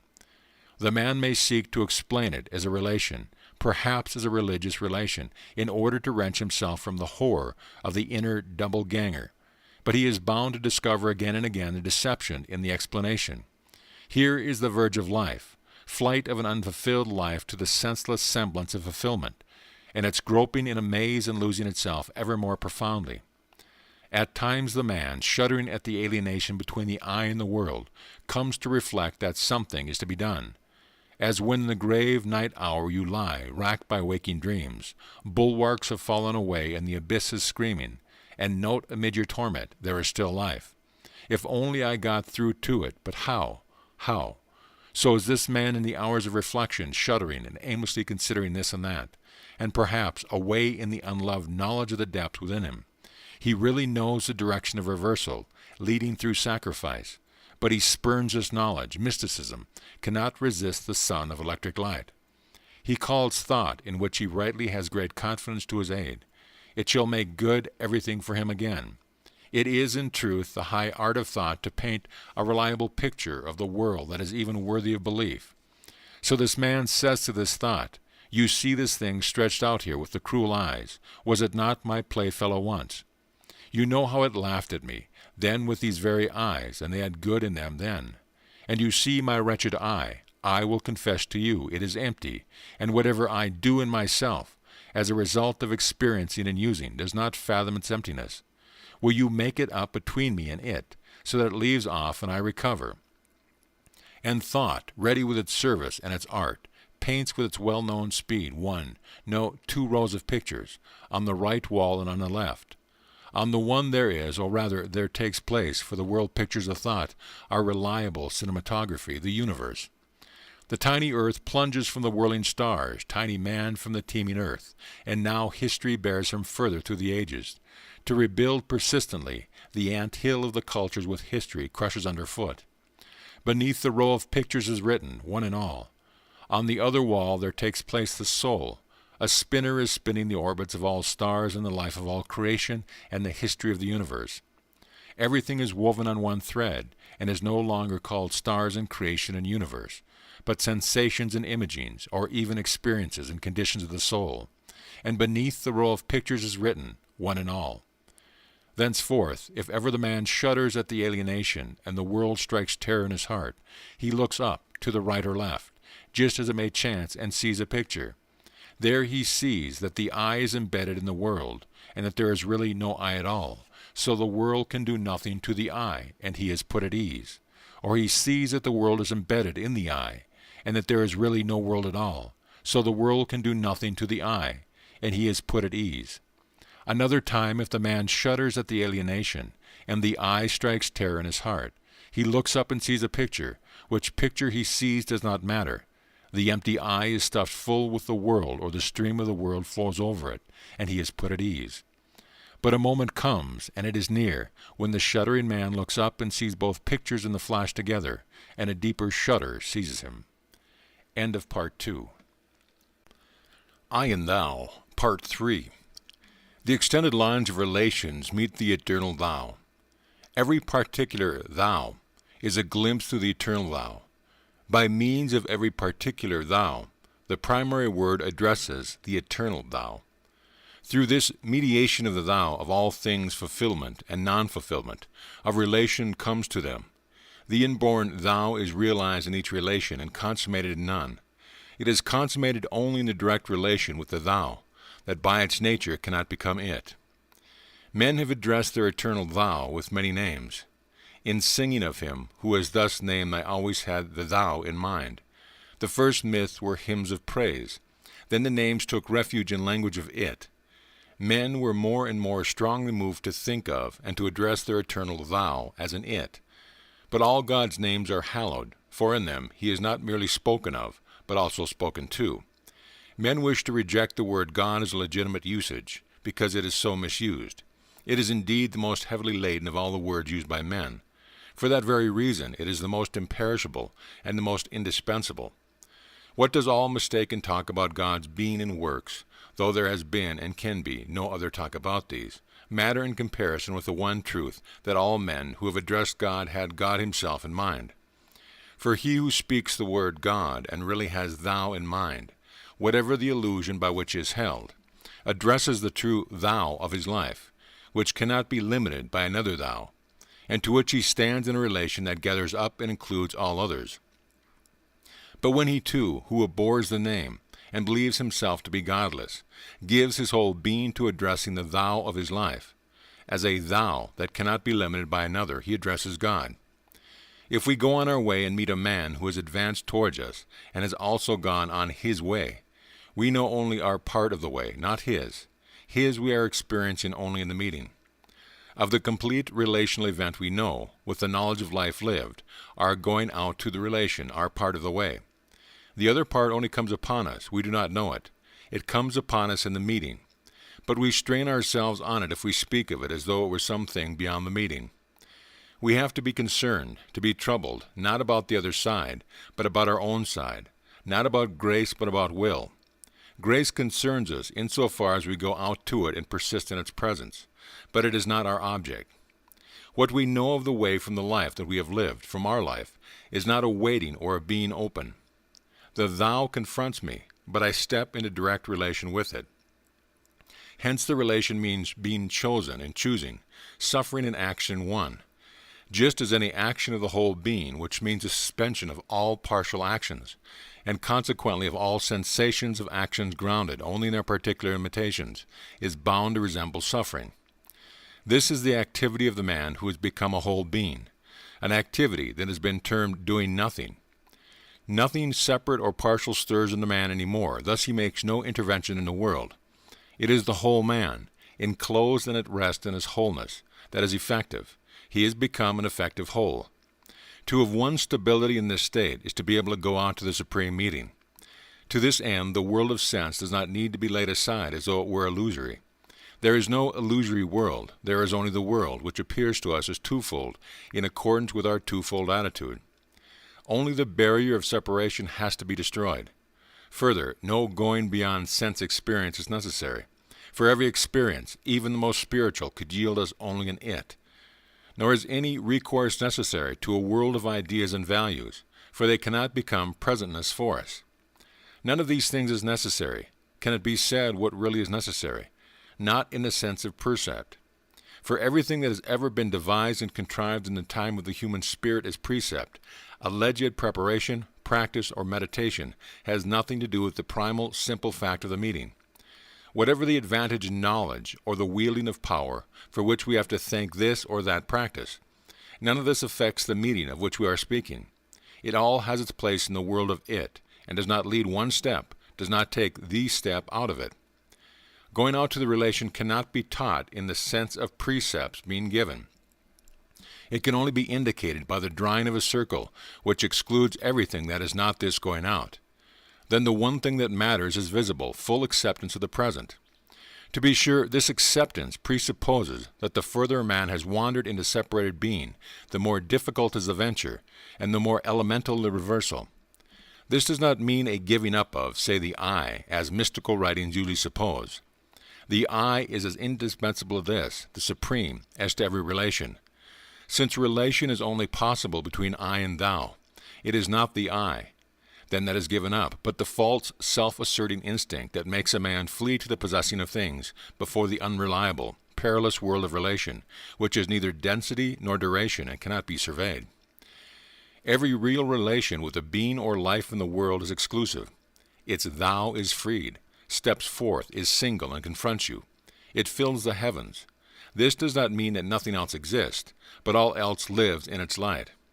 As long as the presence of the relation continues, its cosmic range is inviolable. But as soon as a thou becomes it, the cosmic range of the relation appears as an offense to the world, its exclusiveness as an exclusion of the universe. In the relation with God, unconditional exclusiveness and unconditional inclusiveness are one. He who enters on the absolute relation is concerned with nothing isolated any more, neither things nor being, neither earth nor heaven, but everything is gathered up in the relation. For to step into pure relation is not to disregard everything, but to see everything in the thou, not to renounce the world, but to establish it on its true basis. To look away from the world or to stare at it does not help a man to reach God, but he who sees the world in him stands in his presence. Here world, there God, is the language of it. God in the world is another language of it. But to eliminate or leave behind nothing at all, to include the whole truth in the thou, to give the world its due and its truth, to include nothing beside God but everything in him, this is full and complete relation. Men do not find God if they stay in the world. They do not find him if they leave the world. He who goes out with his whole being to meet his thou and carries to it all being that is in the world finds him who cannot be sought. Of course, God is the wholly other, but he is also the wholly same, the wholly present. Of course he is the mysterium tremendum that appears and overthrows, but he is also the mystery of the self-evident, nearer to me than my eye. If you explore the life of things and of conditioned being, you come to the unfathomable. If you deny the life of things and of conditioned being, you stand before nothingness. If you hallow this life, you meet the living God. Man's sense of thou, which experiences in the relation with every particular thou the disappointment of the change to it, strives out, but not away from them all, to its eternal thou. But not as something is sought. Actually, there is no such thing as seeking God, for there is nothing in which he could not be found. How foolish and hopeless would be the man who turned aside from the course of his life in order to seek God. Even though he won all the wisdom of solitude and all the power of concentrated being, he would miss God. Rather is it as when a man goes his way and simply wishes that it might be the way. In the strength of his wish, his striving is expressed. Every relational event is a stage that affords him a glimpse into the consummating event. So in each event he does not partake, but also, for he is waiting, does partake of the one event. Waiting, not seeking, he goes his way. Hence he is composed before all things, and makes contact with them, which helps them. But when he is found, his heart is not turned from them, though everything now meets him in one event. He blesses every cell that sheltered him, and every cell into which he will yet return. For this finding is not the end, but only the eternal middle of the way. It is a finding without seeking, a discovery of the primal of origin. His sense of thou, which cannot be satiated till he finds the endless thou, had the thou present to it from the beginning. The presence had only to become wholly real to him in the reality of the hallowed life of the world. God cannot be inferred in anything, in nature, say, as its author, or in history as its master, or in the subject as a self that is thought in it. Something else is not given, and God then elicited from it. But God is the being that is directly, most nearly and lastingly over against us, that may properly only be addressed, not expressed. Men wish to regard a feeling, called feeling of dependence, and recently, more precisely, creaturely feeling, as the real element in the relation with God. In proportion as the isolation and definition of this element is accurate, its unbalanced emphasis only makes the character of complete relation the more misunderstood. What has already been said of love is even more unshakably valid here. Feelings are a mere accompaniment to the metaphysical and metaphysical fact of the relation, which is fulfilled not in the soul but between I and thou. A feeling may be considered ever so essential, it remains nevertheless subject to the dynamic of the soul, where one feeling is outstripped, outdone, and abolished by another. In distinction from relation, a feeling has its place in a scale. But above all, every feeling has its place within a polar tension, obtaining its color and significance not from itself alone, but also from the opposite pole. Every feeling is conditioned by its opposite. Thus the absolute relation, which gathers up into reality all those that are relative, and is no more apart, as these are, but is the whole that completes and unifies them all, in being reduced to the status of an isolated and limited feeling, is made into a relative psychological matter. If the soul is the starting point of our consideration, complete relation can be understood only in a bipolar way, only as the coincidentium absurdum, as the coincidence of opposition of feeling. Of course, the one pole, suppressed by the person's basic religious attitude, often disappears from the reflective consciousness, and can only be recalled in the purest and most ingenuous consideration of the depths of the being. Yes, in pure relation you have felt yourself to be simply dependent, as you are able to feel in no other relation, and simply free too, as in no other time or place. You have felt yourself to be both creaturely and creative. You had the one feeling, then no longer limited by the other, but you had both of them, limitlessly and together. You know always in your heart that you need God more than everything, but you do not know, too, that God needs you, in the fullness of eternity needs you. How would man be, how would you be, if God did not need him, did not need you? You need God in order to be, and God needs you, for the very meaning of your life. In instruction and in poems men are at pains to say more, and they say too much, what turgid and presumptuous talk that is about the God who becomes. But we know unshakably in our hearts that there is a becoming of the God that is. The world is not divine sport, it is divine destiny. There is divine meaning in the life of the world, of man, of human persons, of you and me. Creation happens to us, burns itself into us, recasts us in burning. We tremble in our fate. We submit, we take part in creation, meet the Creator, reach out to Him, helpers and companions. Two great servants pace through the ages, prayer and sacrifice. The man who prays pours himself out in unrestrained dependence, and knows that he has, in an incomprehensible way, an effect upon God, even though he obtains nothing from God. For when he no longer desires anything for himself, he sees the flame of his effect burning at its highest, and the man who makes sacrifice. I cannot despise him, this upright servant of former times, who believed that God yearned for the scent of his burnt offering. In a foolish but powerful way he knew that we can and ought to give to God. This is known by him too, who offers up this little will to God, and meets him in the grand will. Thy will be done, he says, and says no more. But truth adds for him, through me whom thou needest. What distinguishes sacrifice and prayer from all magic? Magic desires to obtain its effect without entering into relation, and practices its tricks in the void. But sacrifice and prayer are set before the face, in the consummation of the holy primary word that means mutual action. They speak the thou, and then they hear.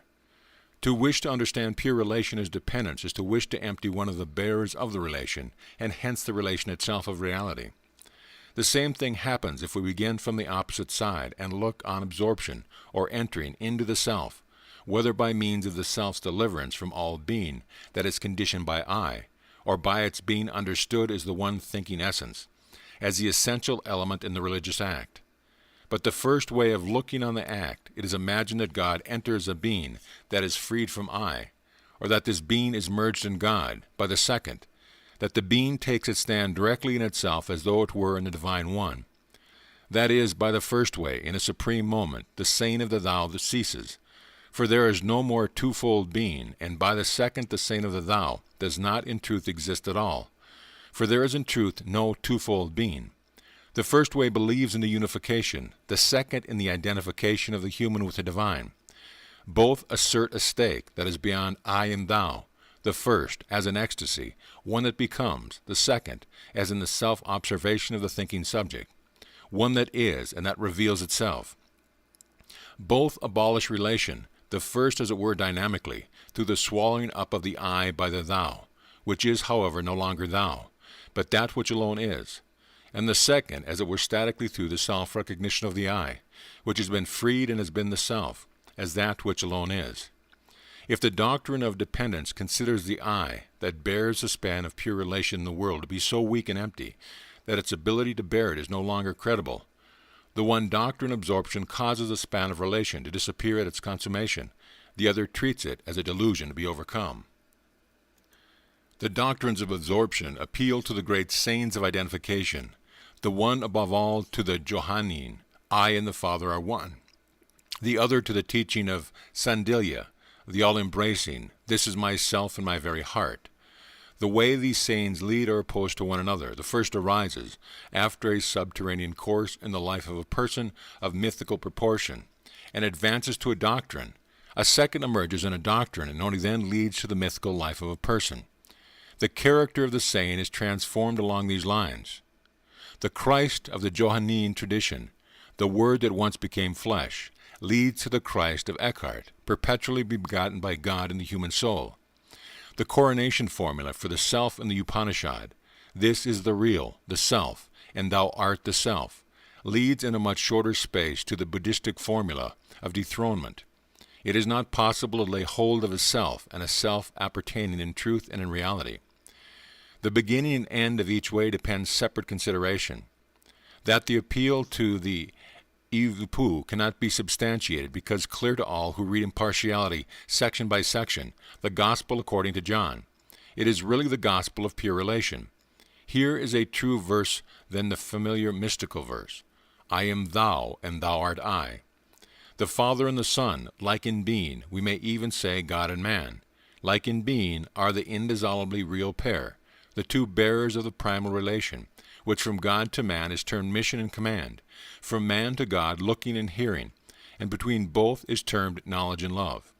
In this relation the Son, though the Father dwells and works in him, bows down before the greater and prays to him. All modern attempts to interpret this primal reality of dialogue as a relation of the I to the self, or the like, as an event that is contained within the self-sufficient interior life of man, are futile. They take their place in the abysmal history of destruction of reality. But what of mysticism? Does it not inform us how unity without duality is experienced? May we dispute the truth of its account. I know not of a single, but of two kinds of happening which duality is no longer experienced. These are at times confused in mystical utterances. I too once confused them. The one is the soul becoming a unity, That is something that takes place not between man and God, but in man. Power is concentrated. Everything that tries to divert it is drawn into the orbit of its mastery. The being is alone in itself and rejoices. As Pericles says, it is exaltation. This is the decisive moment for a man. Without it he is unfit for the work of the Spirit. With it he decides, in his innermost being, if this means a breathing space, or the sufficient end of his way. Concentrated in unity, he can go out to the meeting, to which he has only now drawn quite close, with the mystery, with salvation. But he can also enjoy to the full this blessed concentration of his being, and without entering on the supreme duty fall back into dissipation of being. Everything on our way involves decision, purposeness, dimly seen, wholly mysterious. This is the innermost being, is the primal mysterious decision, carrying the mightiest consequence for our destiny. The other happening lies in the unfathomable nature of the relational act itself, in which two, it is imagined, become one. One in one united, bareness shines there into bareness.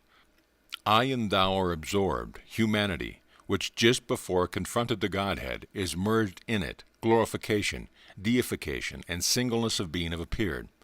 But when the man, illuminated and exhausted, falls back into the cares of earthly affairs, and with knowledge in his heart thinks of the two situations, is he not bound to find that he is being split asunder, and one part given to perdition? What does it help my soul, that it can be withdrawn anew from this world here into unity, when this world itself has of necessity no part in the unity? What does all enjoyment of God profit a life that is rent in two? If that abundantly rich heavenly moment has nothing to do with my poor earthly moment, what has it then to do with me, who have still to live, in all seriousness, still to live on earth? Thus are the masters to be understood, who have renounced the rapture of ecstatic union. Union that was no union.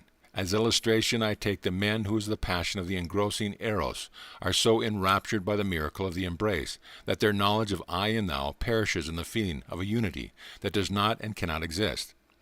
What the ecstatic man calls union is the enrapturing dynamic of relation, not a unity arisen in this moment of the world's time that dissolves the I and thou, but the dynamic of relation itself, which can put itself before its bearers as they steadily confront one another, and cover each other from the feeling of the other enraptured one.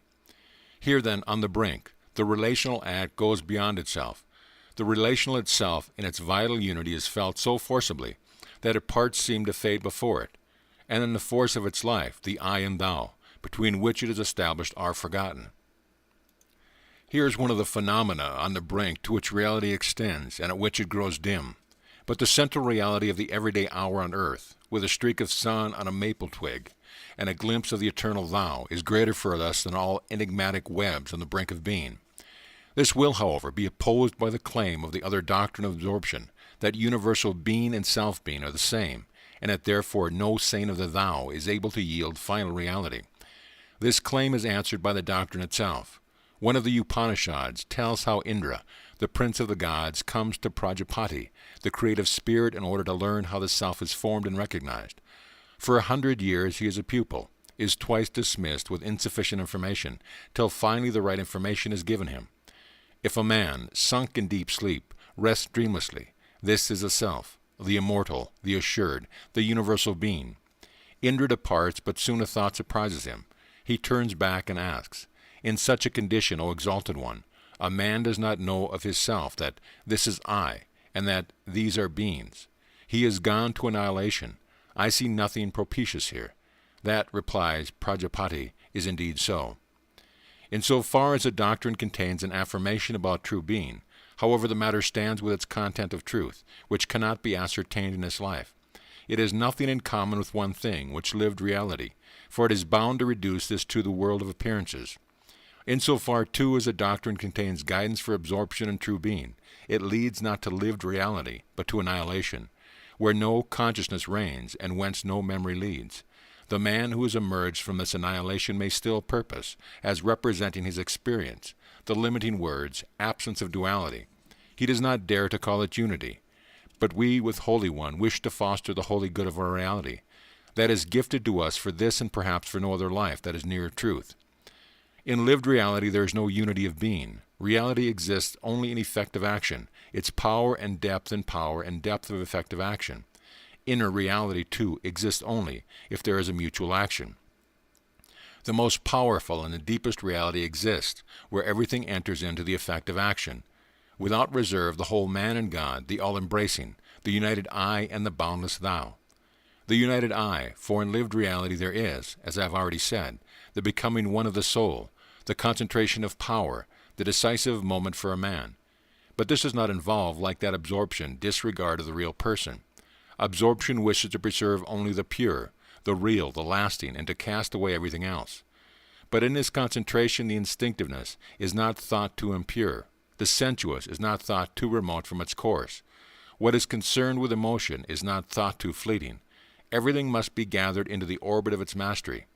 This concentration does not desire the man that is set apart, but the whole unimpaired man. It aims at and is reality.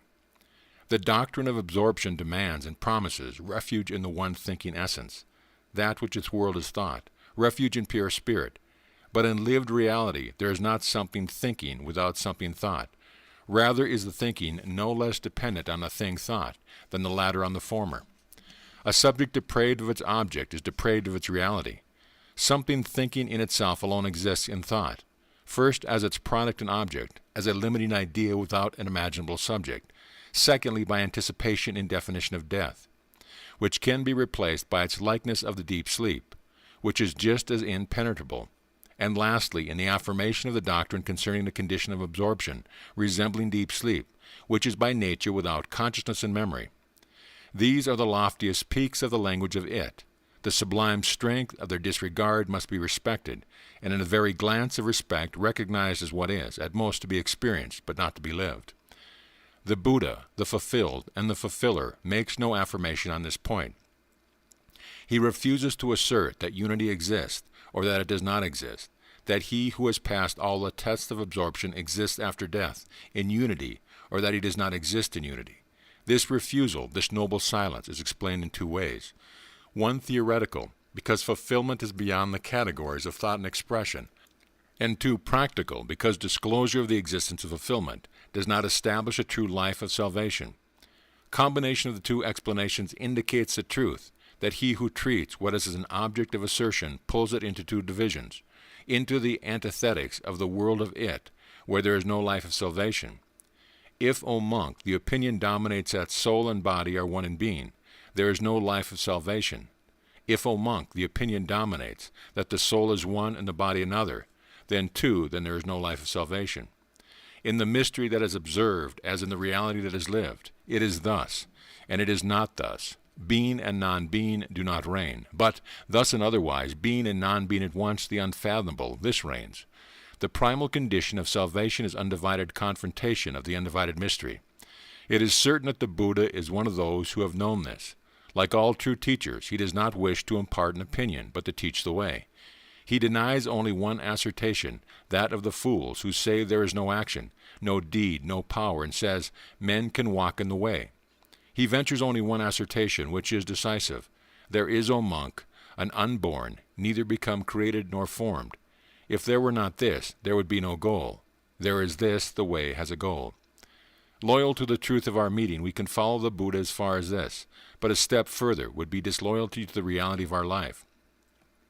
For we know from the truth and reality what we do not extract from ourselves, but which is given for us to share in, that if the goal described by the Buddha is only one of the goals, then it cannot be ours, and if it is the goal, then it is falsely described. And also, if it is one of the goals, the way may lead as far as it, and if it is the goal, the way leads at most nearer to it. The Buddha describes as the goal the cessation of pain, that is, becoming and passing away, release from the cycle of birth. Henceforth there is no return, is the formula of the man who has freed himself from the appetite for living, and thus from the necessity to become ever anew. We do not know if there is a return. We do not extend beyond this life the lines of this time dimension in which we live, and do not seek to expose what will be disclosed to us in its own time and disposition. But if we did know that there is a return, we would not seek to escape it, and we would long not indeed for gross being but the power to speak, in each existence, in its own way and language, the eternal I, that passes away, and the eternal Thou, that does not pass away. We do not know if the Buddha actually leads to the goal of release from the necessity of returning. He certainly leads to a preliminary goal that concerns us, to the becoming one of the soul. But he leads thither not merely as is necessary apart from the thicket of opinions, but also apart from the illusion of forms, which for us is no illusion, but rather the reliable world, and this in spite of all subjective paradoxes in observation connected with it for us. His way too, then, involves disregard. Thus, when he speaks of our becoming aware of the events in our body, he means almost the opposite of our physical insight, with its certainty about the senses. Nor does he lead the united being further to that supreme saying of thou that is made possible for it. His innermost decision seems to rest on the extinction of the ability to say thou. The Buddha knows that the saying of the thou to men, witness his intercourse with his pupils, in which, though high above them, he speaks very directly, but he does not teach it. For simple confrontation of being with being is alien to this love where all that is become is illimitedly comprised in his breast. He certainly knows, too, in the silent depth of his being, the saying of the thou to the primal cause, away beyond all those gods that are treated by him like pupil. This act of his springs from a relational event that has taken out substance. This act, too, is a response to the thou, but about this response he preserves silence.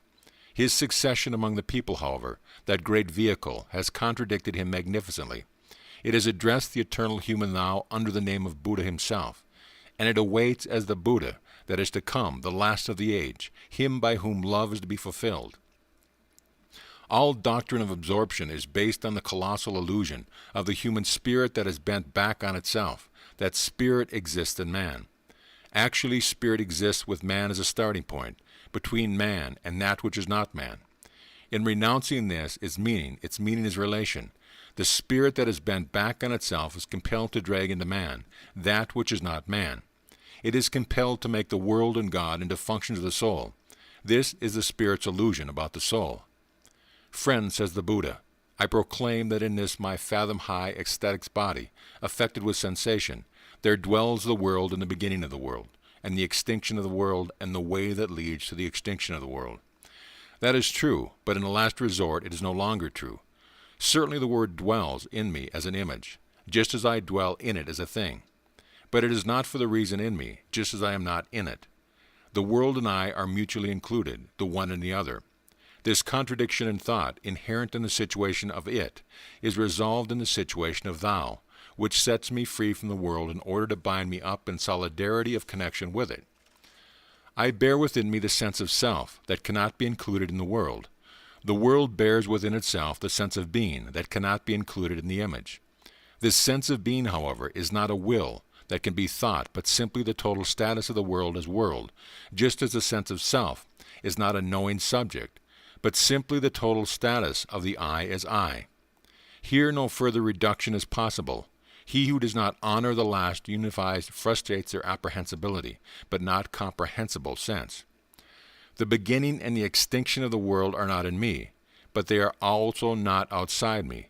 They cannot be said to be at all. They are a continuous happening, connected with and dependent on me, my life, my decision, my work, and my service. But they do depend not on whether I affirm or deny the world in my soul, but on how I cause my attitude of soul to the world to grow to life that acts upon the world, to real life, and in real life the ways of very different attitudes of soul may intersect. But he who merely experiences his attitude merely consummates it in the soul, however thoughtfully is without the world, and all the tricks, arts, ecstasies, enthusiasm, and mysteries that are in him do not even ripple the skin of the world. So long as a man is set free only in his self, he can do the world neither weal nor woe. He does not concern the world. Only he who believes in the world is given power to enter into dealing with it, and if he gives himself to this, he cannot remain godless. If only we love the real world, that will not let itself be extinguished, really in its horror. If only we venture to surround it with the arms of our spirit, our hands will meet hands that grip them. I know nothing of a world and a life in the world that might separate a man from God. What is thus described is actually life with an alienated world of it, which experiences and uses. He who truly goes out to meet the world goes out also to God. Concentration and outgoing are necessary, both in truth, at once the one and the other, which is the one. God comprises, but is not the universe. So too God comprises, but is not myself. In fact of the inadequacy of any language about this fact, I can say thou in my language as each man can in his. In view of this, I and thou live, and dialogue in spirit and language, spirit's primal act, and the word in eternity. Man's religious situation, his being there, in the presence, is characterized by its essential and indissoluble antimony.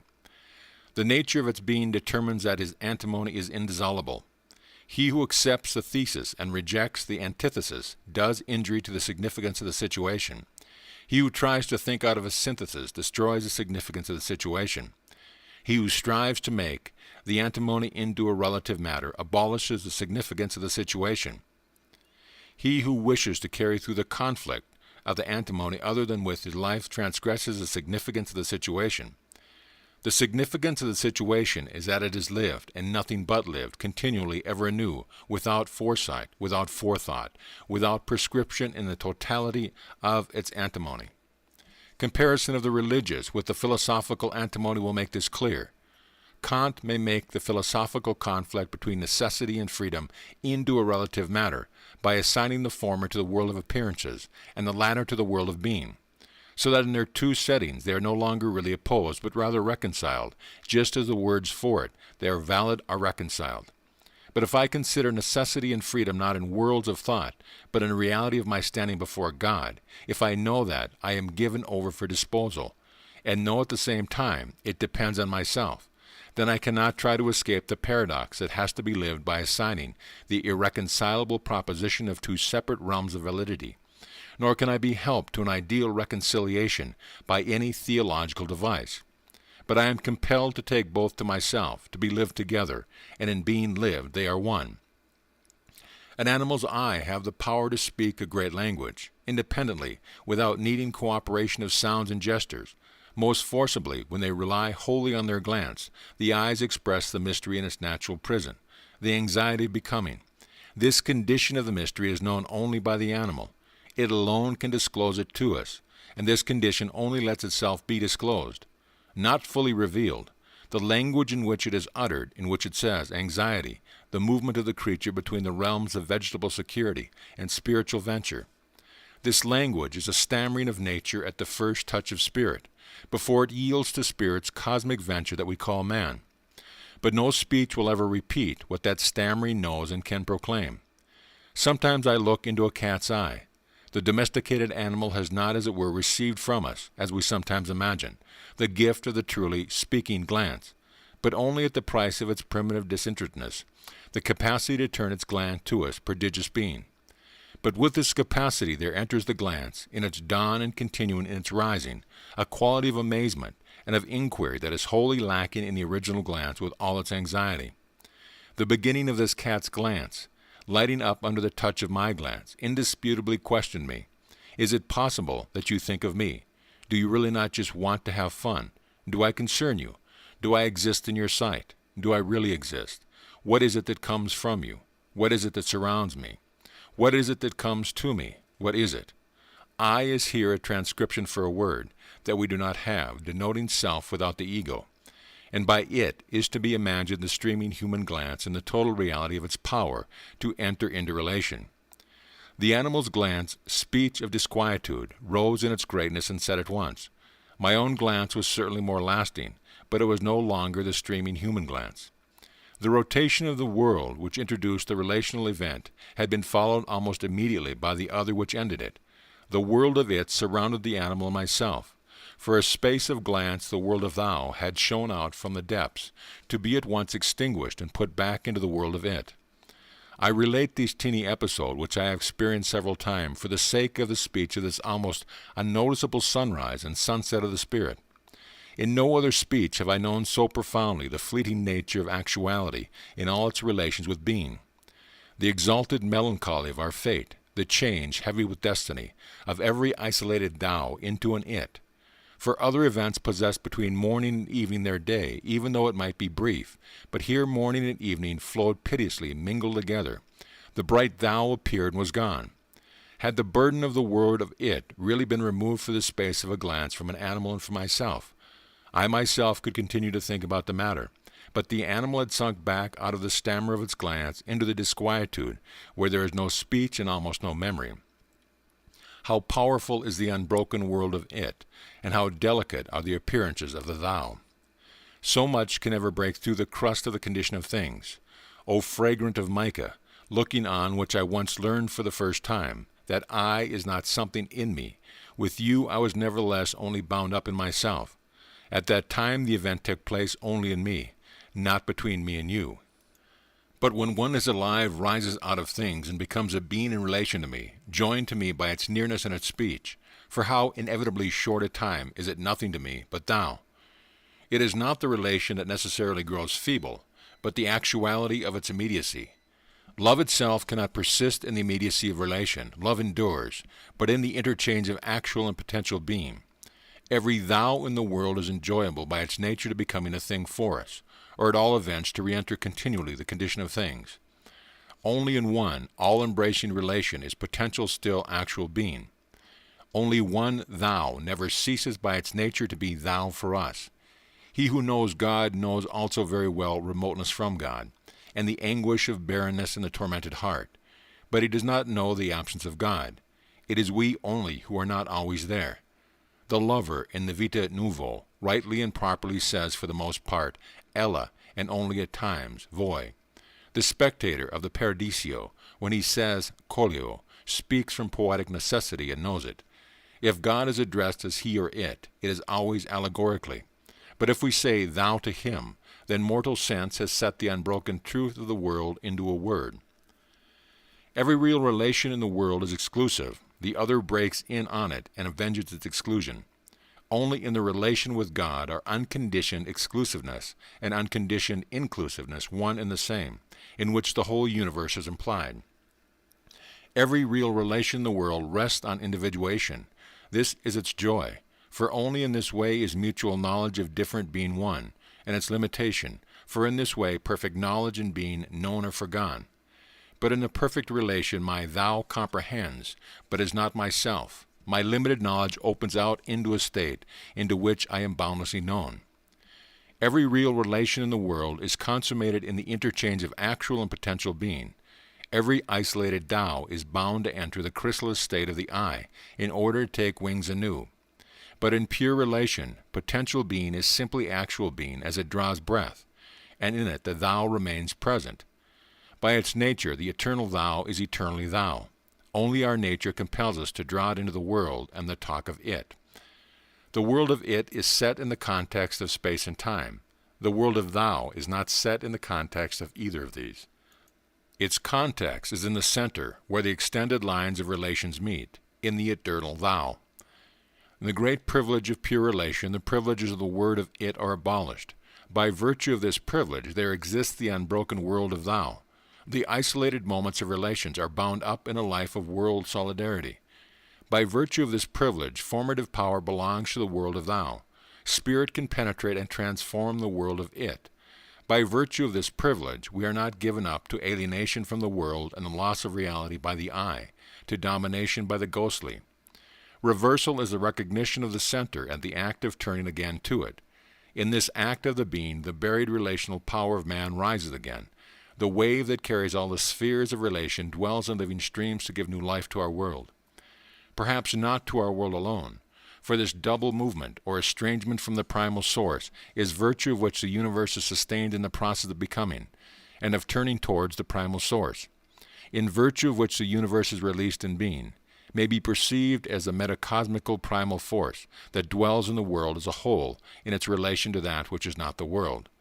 Form whose twofold nature is represented among men by the twofold nature of their attitudes, their primary words, and their aspects of the world. Both parts of this moment develop, fraught with destiny and time, and are compassed by grace in the timeless creation that is, incomprehensibly at once, emancipation and preservation, release and binding. Our knowledge of twofold nature is silent before the paradox of the primal mastery. The spheres in which the world of relation is built are three. First, our life with nature, in which the relation clings to the threshold of speech. Second, our life with men, in which the relation takes on the form of speech. Third, our life with intellectual forms, where the relation being without speech yet begets it. In every sphere in its own way, through each process of becoming that is present to us, we look out toward the fringes of the eternal Thou. In each we are aware of the breath from the eternal Thou. In each Thou we address the eternal Thou. Every sphere is compassed in the eternal Thou, but it is not compassed in them. Through every sphere shines the one present. We can, however, remove each sphere from the present.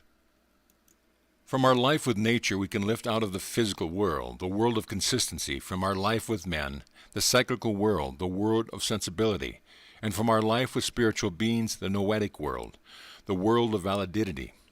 But now their transparency, and with it their meaning, has been taken from them. Each sphere has become dull and capable of being used, and remains dull, even though we light it up with the names of cosmos, and eros, and logos. For actually there is a cosmos for man only when the universe becomes his home, with its holy hearth wherein he offers sacrifice. There is eros for man only when he becomes, for him, pictures of the eternal, and community is revealed along with them. And there is logos for man only when he addresses the mystery with work and service for the spirit. Form's silent asking, man's loving speech, the mute proclamation of the creature, are all gates leading into the presence of the Word. But when the full and complete meeting is to take place, the gates are united in one gateway of real life, and you no longer know through which you have entered. Of the three spheres, one, our life with men, is marked out.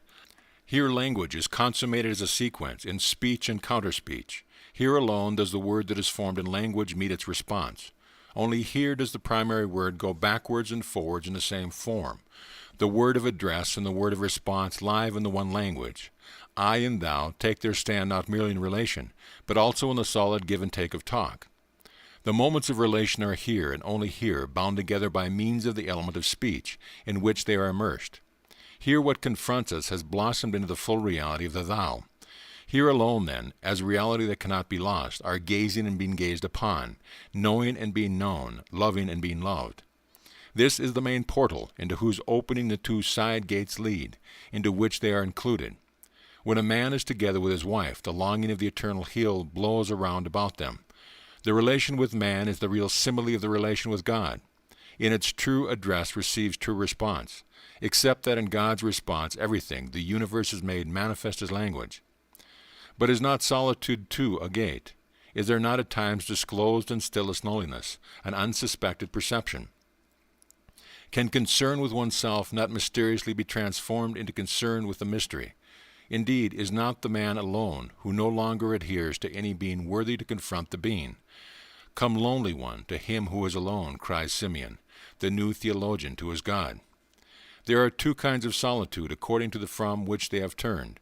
If we call it solitude to free oneself from intercourse of experiencing and using of things, then that is always necessary in order that the act of relation, and not that of supreme relation only, may be reached.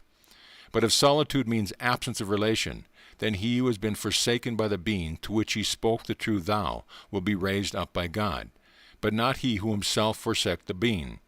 He alone adheres to various ones of these who is greedy to use them. But he who lives in the strength of present realization can only be bound up in relation with them.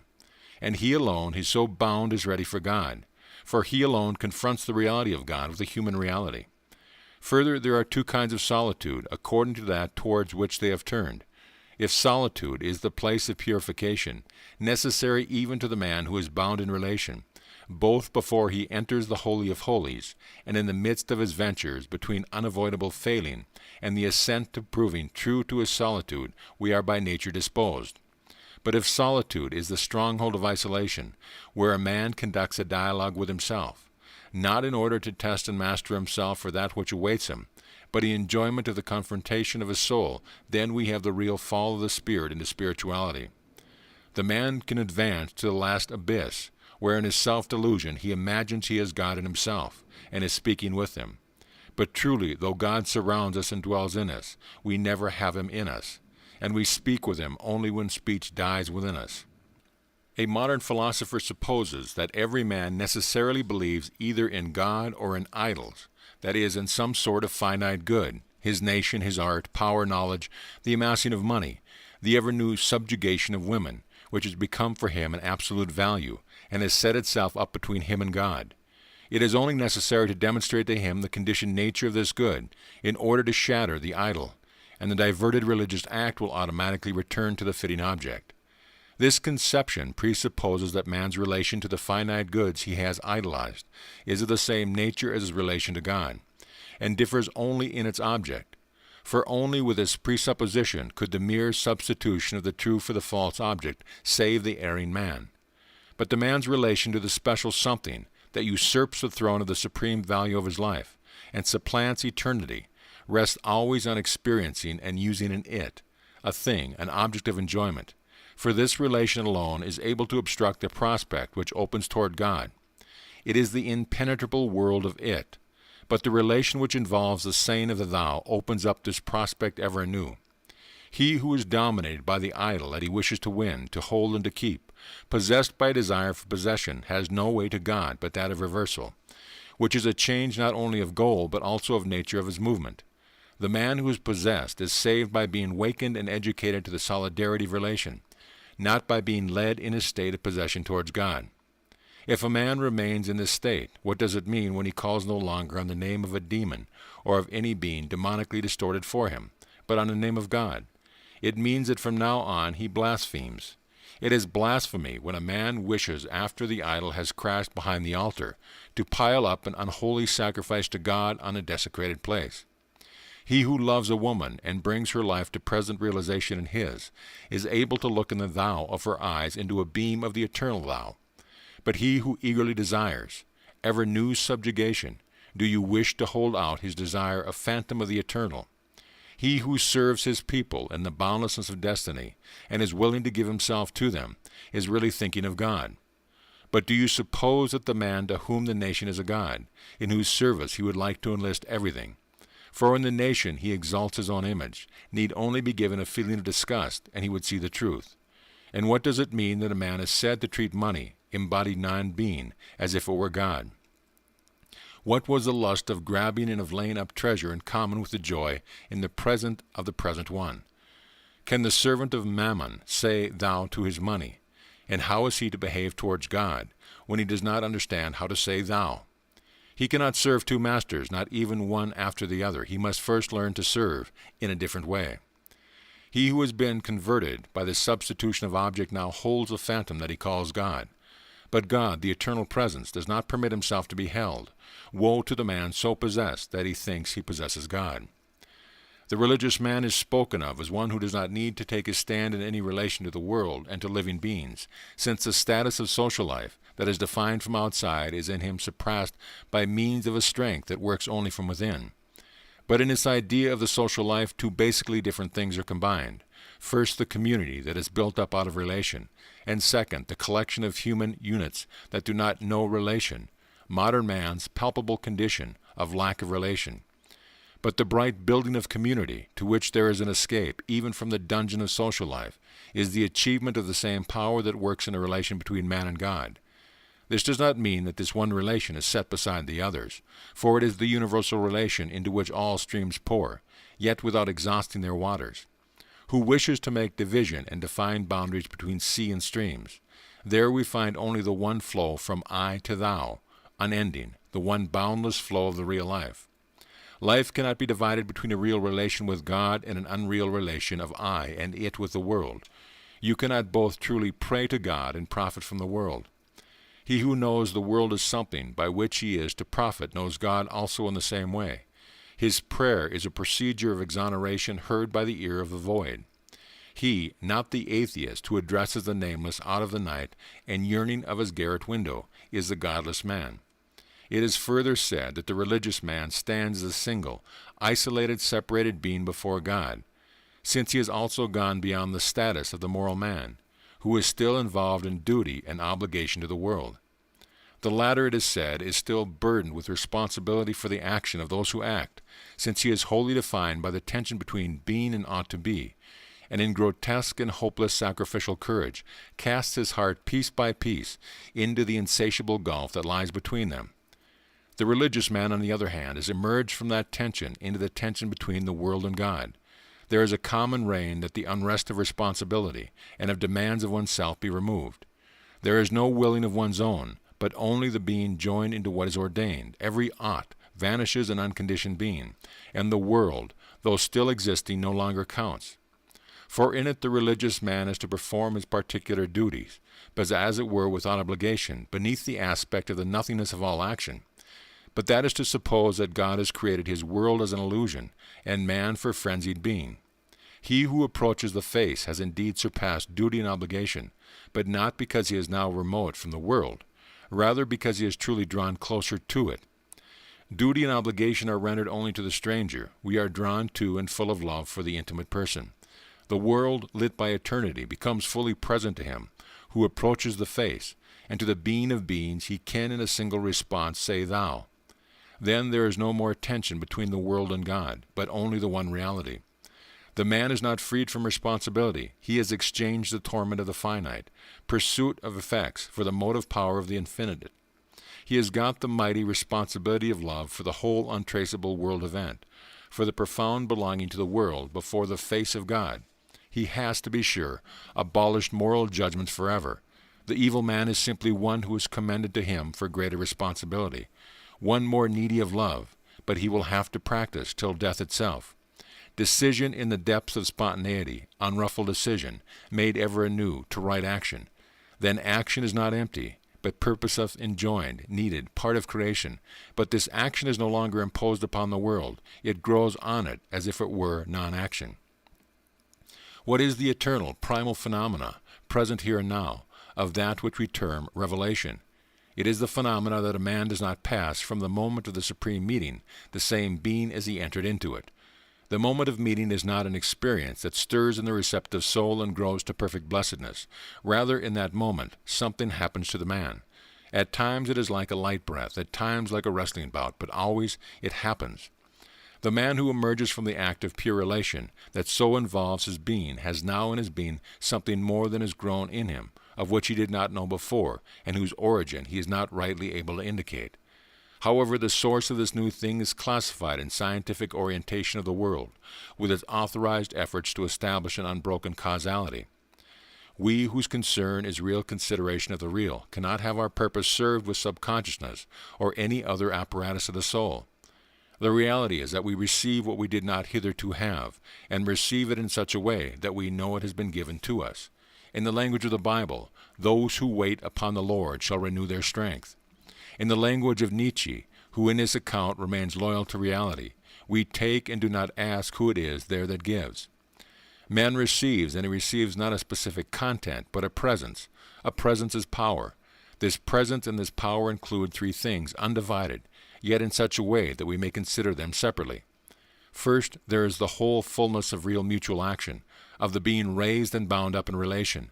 The man can give no account at all of how the binding relation is brought about, nor does it in any way lighten his life. It makes life heavier, but heavy with meaning. Secondly, there is the inexpressible confirmation of meaning. Meaning is assured. Nothing can any longer be meaningless. The question about the meaning of life is no longer there. But were it there, it would not have been answered. You do not know how to exhibit and define the meaning of life. You have no formula or picture for it, and yet it has more certitude for you than the perceptions of your senses. What does the revealed and concealed meaning purpose with us desire from us? It does not wish to be explained, nor are we able to do that, but only to be done by us.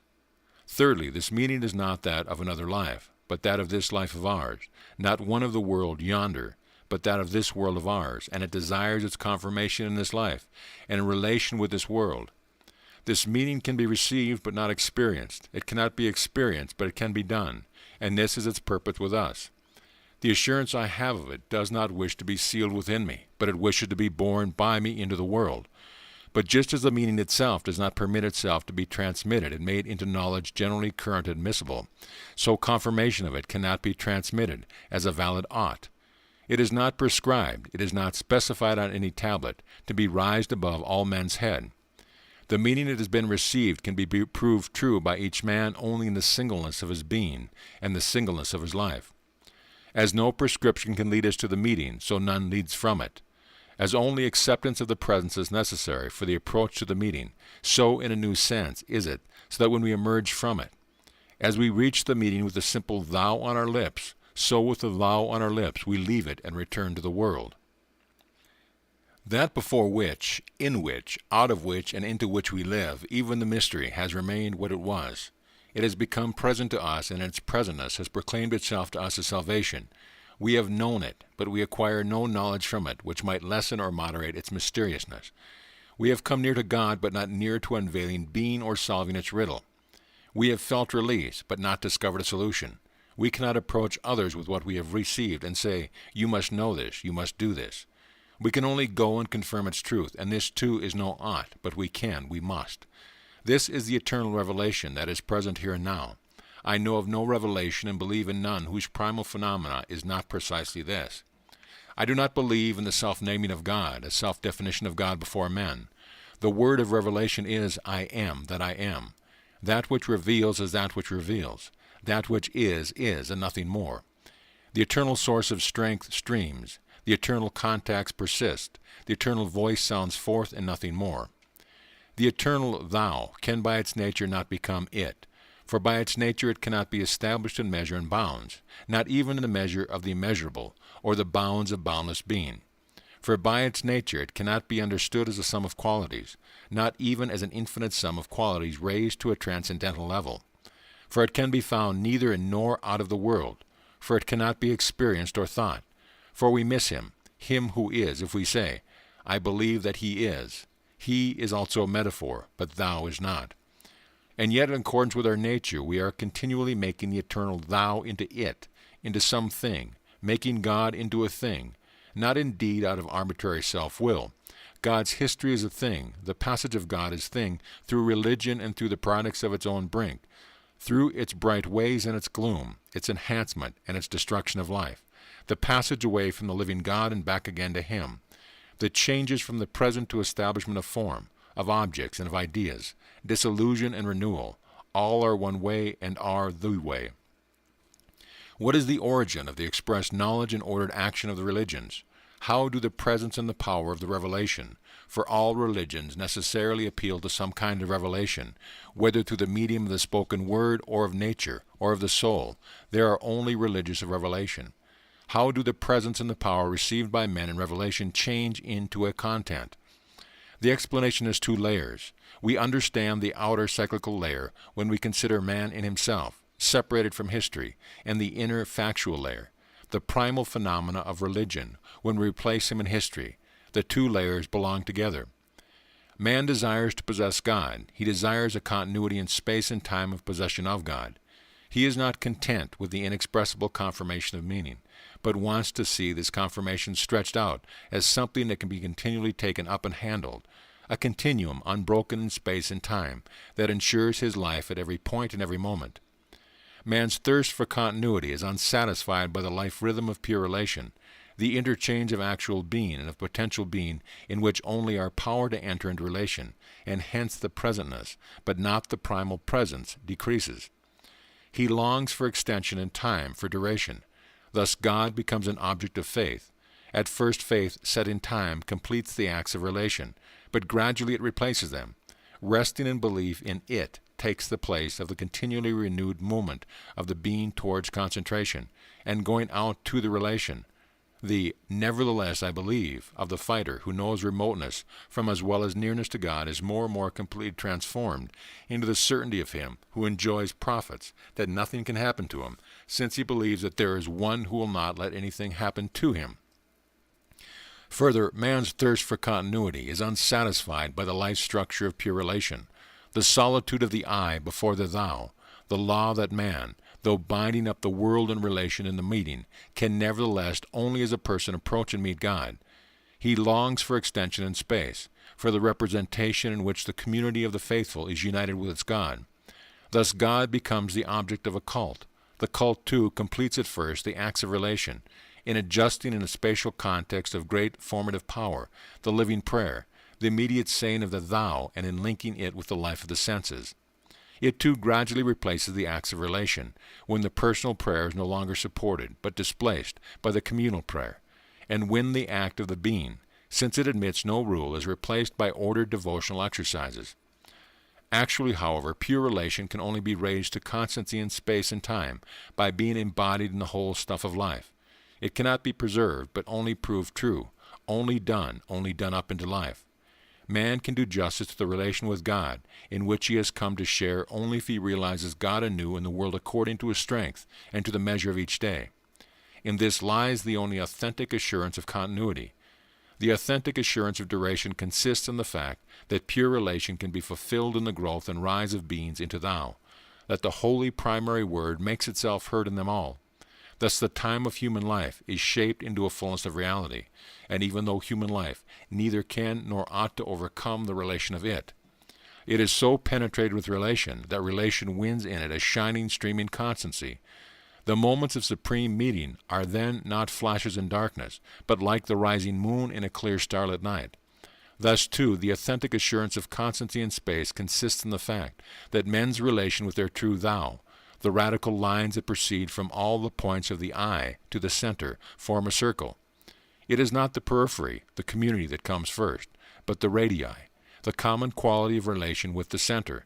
This alone guarantees the authentic existence of the community. Only when these two arise, the binding up of time in a relational life of salvation, and the binding up of space in the community that is made one by its center, and only so long as they exist does there arise and exist, round about the invisible altar, a human cosmos with bounds and form, grasped with a spirit out of the universal stuff of the eon, a world that is house and home, a dwelling for man in the universe. Meeting with God does not come to man in order that he may concern himself with God, but in order that he may confirm that there is meaning in the world. All revelation is summons and sending, but again and again man brings about, instead of realization, a reflection to him who reveals. He wishes to concern himself with God instead of with the world. Only in such a reflection he is no longer confronted by a thou.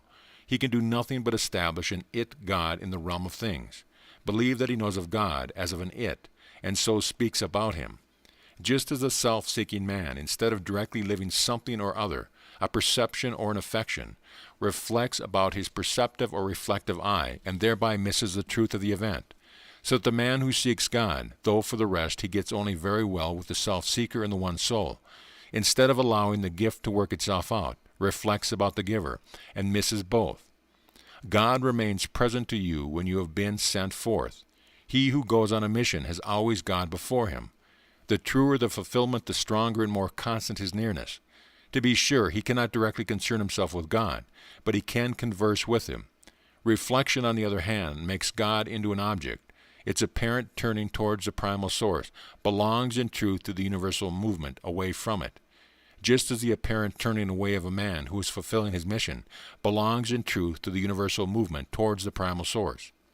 For the two primary metacosmical movements of the world, expansion into its own being and reversal to connection, find their supreme human form, the real spiritual form of their struggle, and the adjustment, their mingling and separation, in the history of the human relation to God. In reversal, the Word is born on earth. In expansion, the Word enters the chrysalis form of religion. In fresh reversal, it is born again with new wings. Arbitrary self-will does not reign here, even though the movement towards the it goes at times so far that it threatens to suppress and to smother the movement out again to the thou. The mighty revelations to which the religious appeal are like in being with the quiet revelations that are to be found everywhere and at all times. The mighty revelations which stand at the beginning of great communities and at the turning point of an age are nothing but the eternal revelation.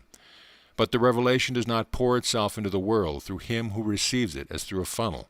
It comes to him and seizes his whole elemental being in all its particular nature and fuses with it. The man, too, who is the mouth of the revelation, is indeed this, not a speaking tube or any kind of instrument, but an organ, which sounds according to its own laws, and to sound means to modify. The various ages of history, however, show a qualitative difference. There is a time of maturing when the true element of the human spirit, suppressed and buried, comes to hidden readiness so urgent and so tense that it awaits only a touch from him who touches in order to burst forth. The revelation that then makes its appearance seizes in the totality of its constitution the whole elemental stuff that is thus prepared, melts it down, and produces it in a form that is a new form of God in the world. Thus, in the course of history, in the transforming of elemental human stuff, Ever new provinces of the world of the spirits are raised to form, summoned to divine form. Ever new spheres become regions of a theophany. It is not man's own power that works here, nor is it God's pure effective passage, but it is a mixture of the divine and the human. He who is sent out in the strength of revelation takes with him in his eyes an image of God. However far this exceeds the senses, yet he takes it with him in the eye of the Spirit, in that visual power of his Spirit, which is not metaphorical but wholly real. The Spirit responds only through a look that is formative. Although we earthly beings never look at God without the world, but only look at the world in God, yet as we look, we shape eternally the form of God. Form is also a mixture of thou and it. In belief and in cult, form can harden into an object, but in virtue of the essential quality of relation that lives on in it, it continually becomes present again. God is near his form so long as man does not remove them from him. In true prayer, belief and cult are united and purified to enter into the living relation. The fact that true prayer lives in the religious witnesses to their true life. They live so long as it lives in them. Degeneration of the religious means degeneration of prayer in them. Their power to enter into relation is buried under increasing objectification. It becomes increasingly difficult for them to say thou with the whole undivided being. And finally, in order to be able to say it, man must come out of the false security into the venture of the infinite, out of the community that is now overarched only by the temple dome and not also by the firmament, into the final solitude. It is a profound misunderstanding of this impulse to ascribe to it subjectivism. Life face to face with God is life in the one reality, the only true objective, and the man who goes out to this life desires to save himself, in the objective that truly is, from that which is apparent and illusory, before it has disturbed the truth of the real objective for him. Subjectivism empties God of soul. Objectivism makes him into an object, and latter is a false fixing down, the former a false setting free. Both are diversions from the way of reality. Both are attempts to replace reality. God is near his forms if man does not remove them from him. But when the expanding movement of religion suppresses the movement of reversal and removes the form from God, the countenance of the form is obliterated, its lips are dead, its hands hang down. God knows it no more in the universal dwelling place that is built about its altar. The spiritually apprehended cosmos tumbles in. And the fact that man, in the disturbance of his truth, no longer sees what is then taking place, is a part of what is then taken place. Disintegration of the Word has taken place. The Word has its essence in revelation, its effect in the life of the form, its currency during the domination of the form that has died. This is the course and the countercourse of the eternal and the eternally present Word in history. The times in which the living Word appears are those in which the solidarity of connection between I and the world is renewed. The time in which the effective Word reigns are those in which the agreement between I and the world are maintained. The times in which the Word becomes current are those in which alienation between I and the world, loss of reality, growth of fate is completed, till there comes the great shudder, the holding of the breath in the dark, and the preparing silence. But this course is not circular, it is the way. In each new eon, fate becomes more oppressive, reversal more shattering, and the theophany becomes ever nearer, increasing near to the sphere that lies between beings, to the kingdom that is hidden in our midst, there between us. History is a mysterious approach. Every spiral of its way leads us both into profounder perversion and more fundamental reversal. But the event that from the side of the world is called reversal is called from God's side salvation. End of chapter, end of book. This audio presentation of I and Thou by Martin Buber has been brought to you by audioenlightenment.com and has been recorded for the exclusive use of Audio Enlightenment members only. If you have received this audio from any website other than our own, please visit our website and let us know at your convenience.